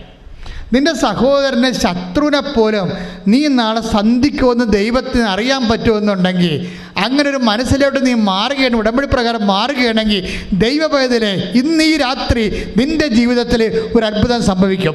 നീ ഒരു തീരുമാനം എടുക്കണം. ഇന്നൊരു തീരുമാനം എടുക്കണം. ദൈവത്തിന് മനസ്സറിഞ്ഞുകൊണ്ട് സുവിശേഷം ജീവിച്ചുകൊണ്ട് സുവിശേഷത്തിൻ്റെ ദൈവത്തിൻ്റെ സ്നേഹത്തിന് സാക്ഷിയായി ഉടമ്പടി പ്രകാരം എന്നെ ഉയർത്തണമെന്ന് പ്രാർത്ഥിച്ചുകൊണ്ട് ശ്രദ്ധിക്കട്ടെ.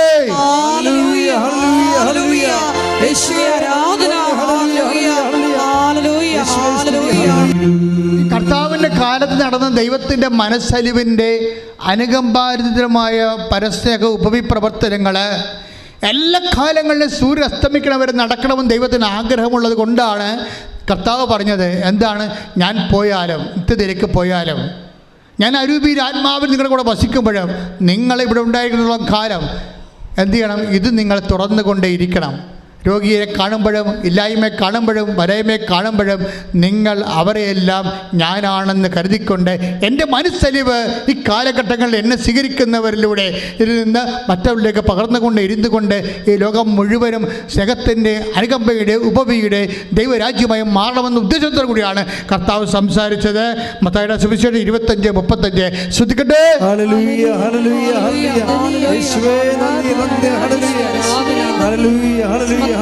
25:35 മുതലുള്ള തിരുവചനങ്ങൾ.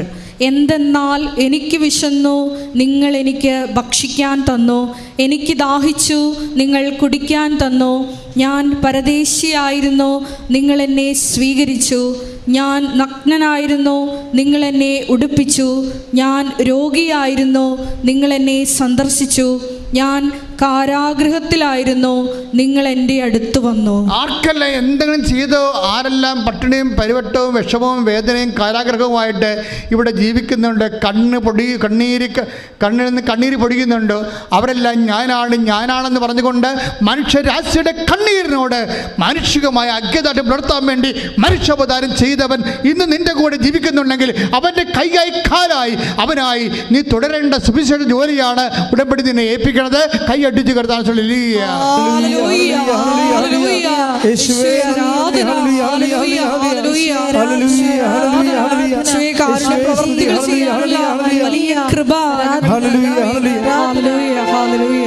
ഒരുമിച്ച് പാടാൻ ശ്രദ്ധിക്കട്ടെ. ഹല്ലേലൂയ ഹല്ലേലൂയ ഹല്ലേലൂയ ഹല്ലേലൂയ യേശുവേ ആരാധന. ഹല്ലേലൂയ ഹല്ലേലൂയ യേശുവേ ഈ കാലഘട്ടങ്ങളിൽ അങ്ങയുടെ കൈയായും കാലായും പ്രവർത്തിക്കുവാൻ ഈ ഉടമ്പടി ആരാധനയിലൂടെ ഞങ്ങളെ ഓരോരുത്തരെയും അഭിഷേകം ചെയ്യണമേ. ഹല്ലേലൂയ. അഭിഷേകത്തിൻ്റെ ഒരു പ്രാർത്ഥനാ രൂപമാണ് നിയോഗമുള്ളിടത്ത് കൈകൾ വെച്ച് പ്രാർത്ഥിക്കണം. അനേകം മക്കളാണ് ഈ സമയത്ത് തീർത്ഥാടനത്തിൽ ഇവിടെ ഇരിക്കുന്നവരും ഓൺലൈനിൽ പ്രാർത്ഥിക്കുന്നവരും.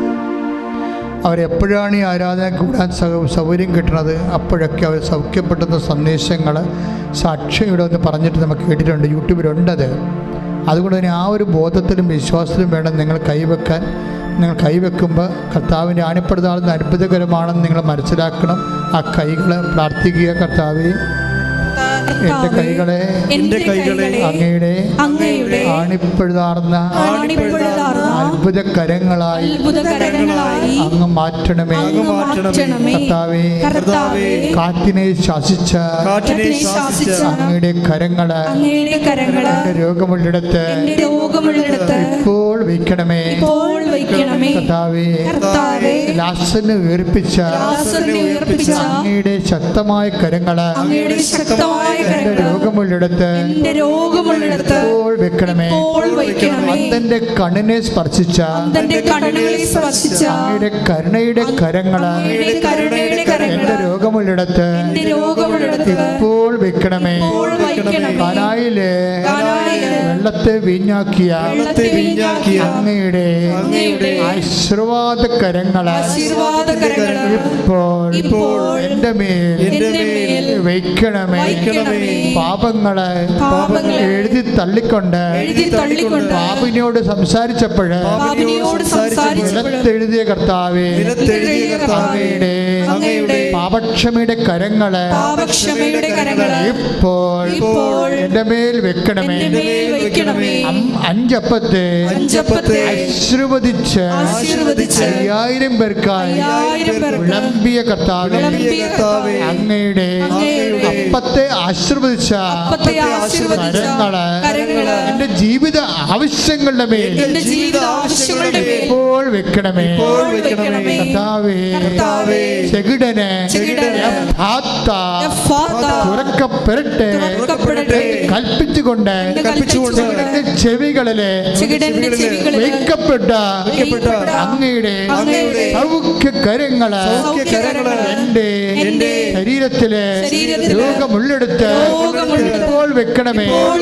ഉച്ചി മുതല് കാൽ വരെ അർശസ് രോഗങ്ങള് രോഗങ്ങള് വെരിക്കോസിന്റെ അസുഖങ്ങള് വിസർപ്പ രോഗങ്ങള് പിസിഒഡി രോഗങ്ങള് ആന്തരിക സൗഖ്യങ്ങള് അവയവങ്ങളുടെ സൗഖ്യങ്ങള് ശ്വാസകോശ രോഗങ്ങള് TB രോഗങ്ങള് തൈറോയ്ഡ് രോഗങ്ങള് സിസ്റ്റ് രോഗങ്ങള് കല്ലുണ്ടാകുന്ന രോഗങ്ങള് മരവിപ്പ് രോഗങ്ങള് വാതരോഗങ്ങള് യേശുവിന്റെ നാമത്തിൽ പോകട്ടെ.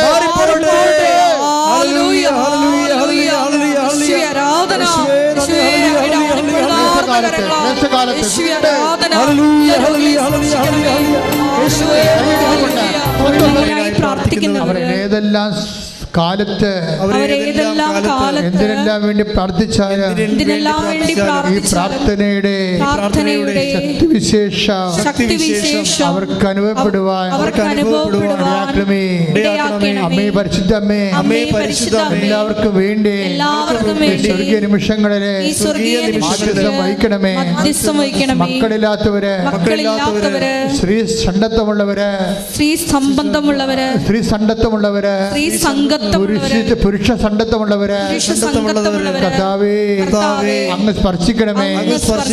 ജീവനമായിട്ടുള്ള ശക്തിവിശേഷം അങ്ങിലേക്ക് അങ്ങിൽ നിന്ന് ഒഴുകട്ടെ. മക്കളില്ലാത്തവർക്ക് ഈ നിമിഷം നിങ്ങൾ ജനിക്കാൻ ശക്തി ലഭിക്കട്ടെ.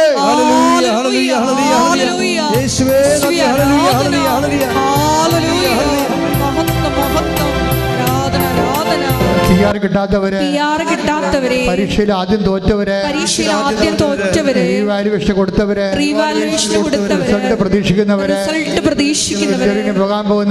ഇന്റർവ്യൂവിന് പോകാൻ പോകുന്നവര് റിസൾട്ട് പ്രതീക്ഷിക്കുന്നവര് എല്ലാവരുടെ കർത്താവിന്റെ സംരക്ഷണം നിറയട്ടെ. എല്ലാവരുടെ മേലും സമാശ്വാസത്തിന്റെ പുതിയ വഴികള് ചൂണ്ടിക്കാണിക്കണമേ.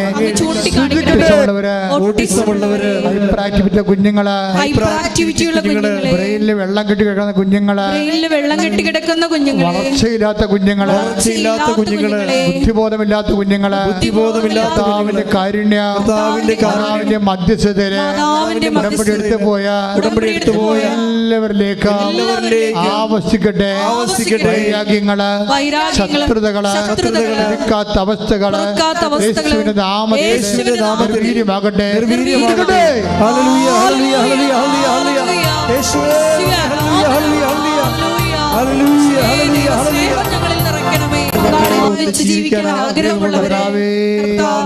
അവരുടെ മേലെ ആരാധനയിലെ കാരുണ്യം വർഷിക്കണമേ.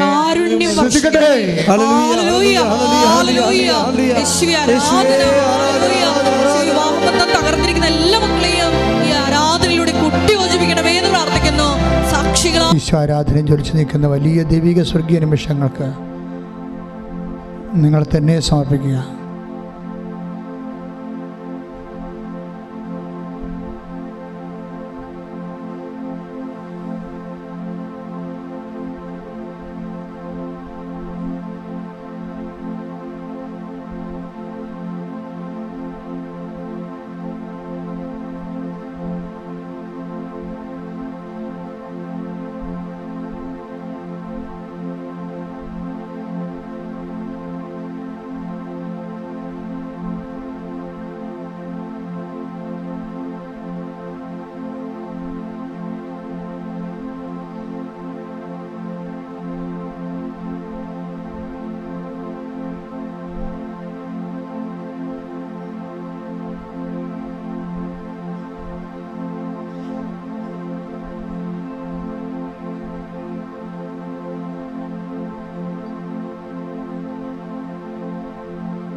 എല്ലാവരും കൈകൾ കൂപ്പി ഭക്തിയോടെ മുട്ടൻ നിൽക്കുക.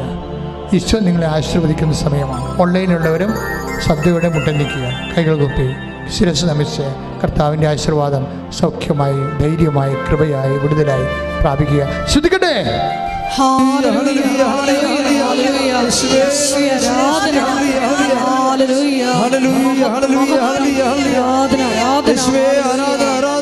ശിരസ് നമിച്ച് നമുക്ക് ദിവ്യകാരുണ്യനാഥന്റെ ആശീർവാദം സ്വീകരിക്കാം.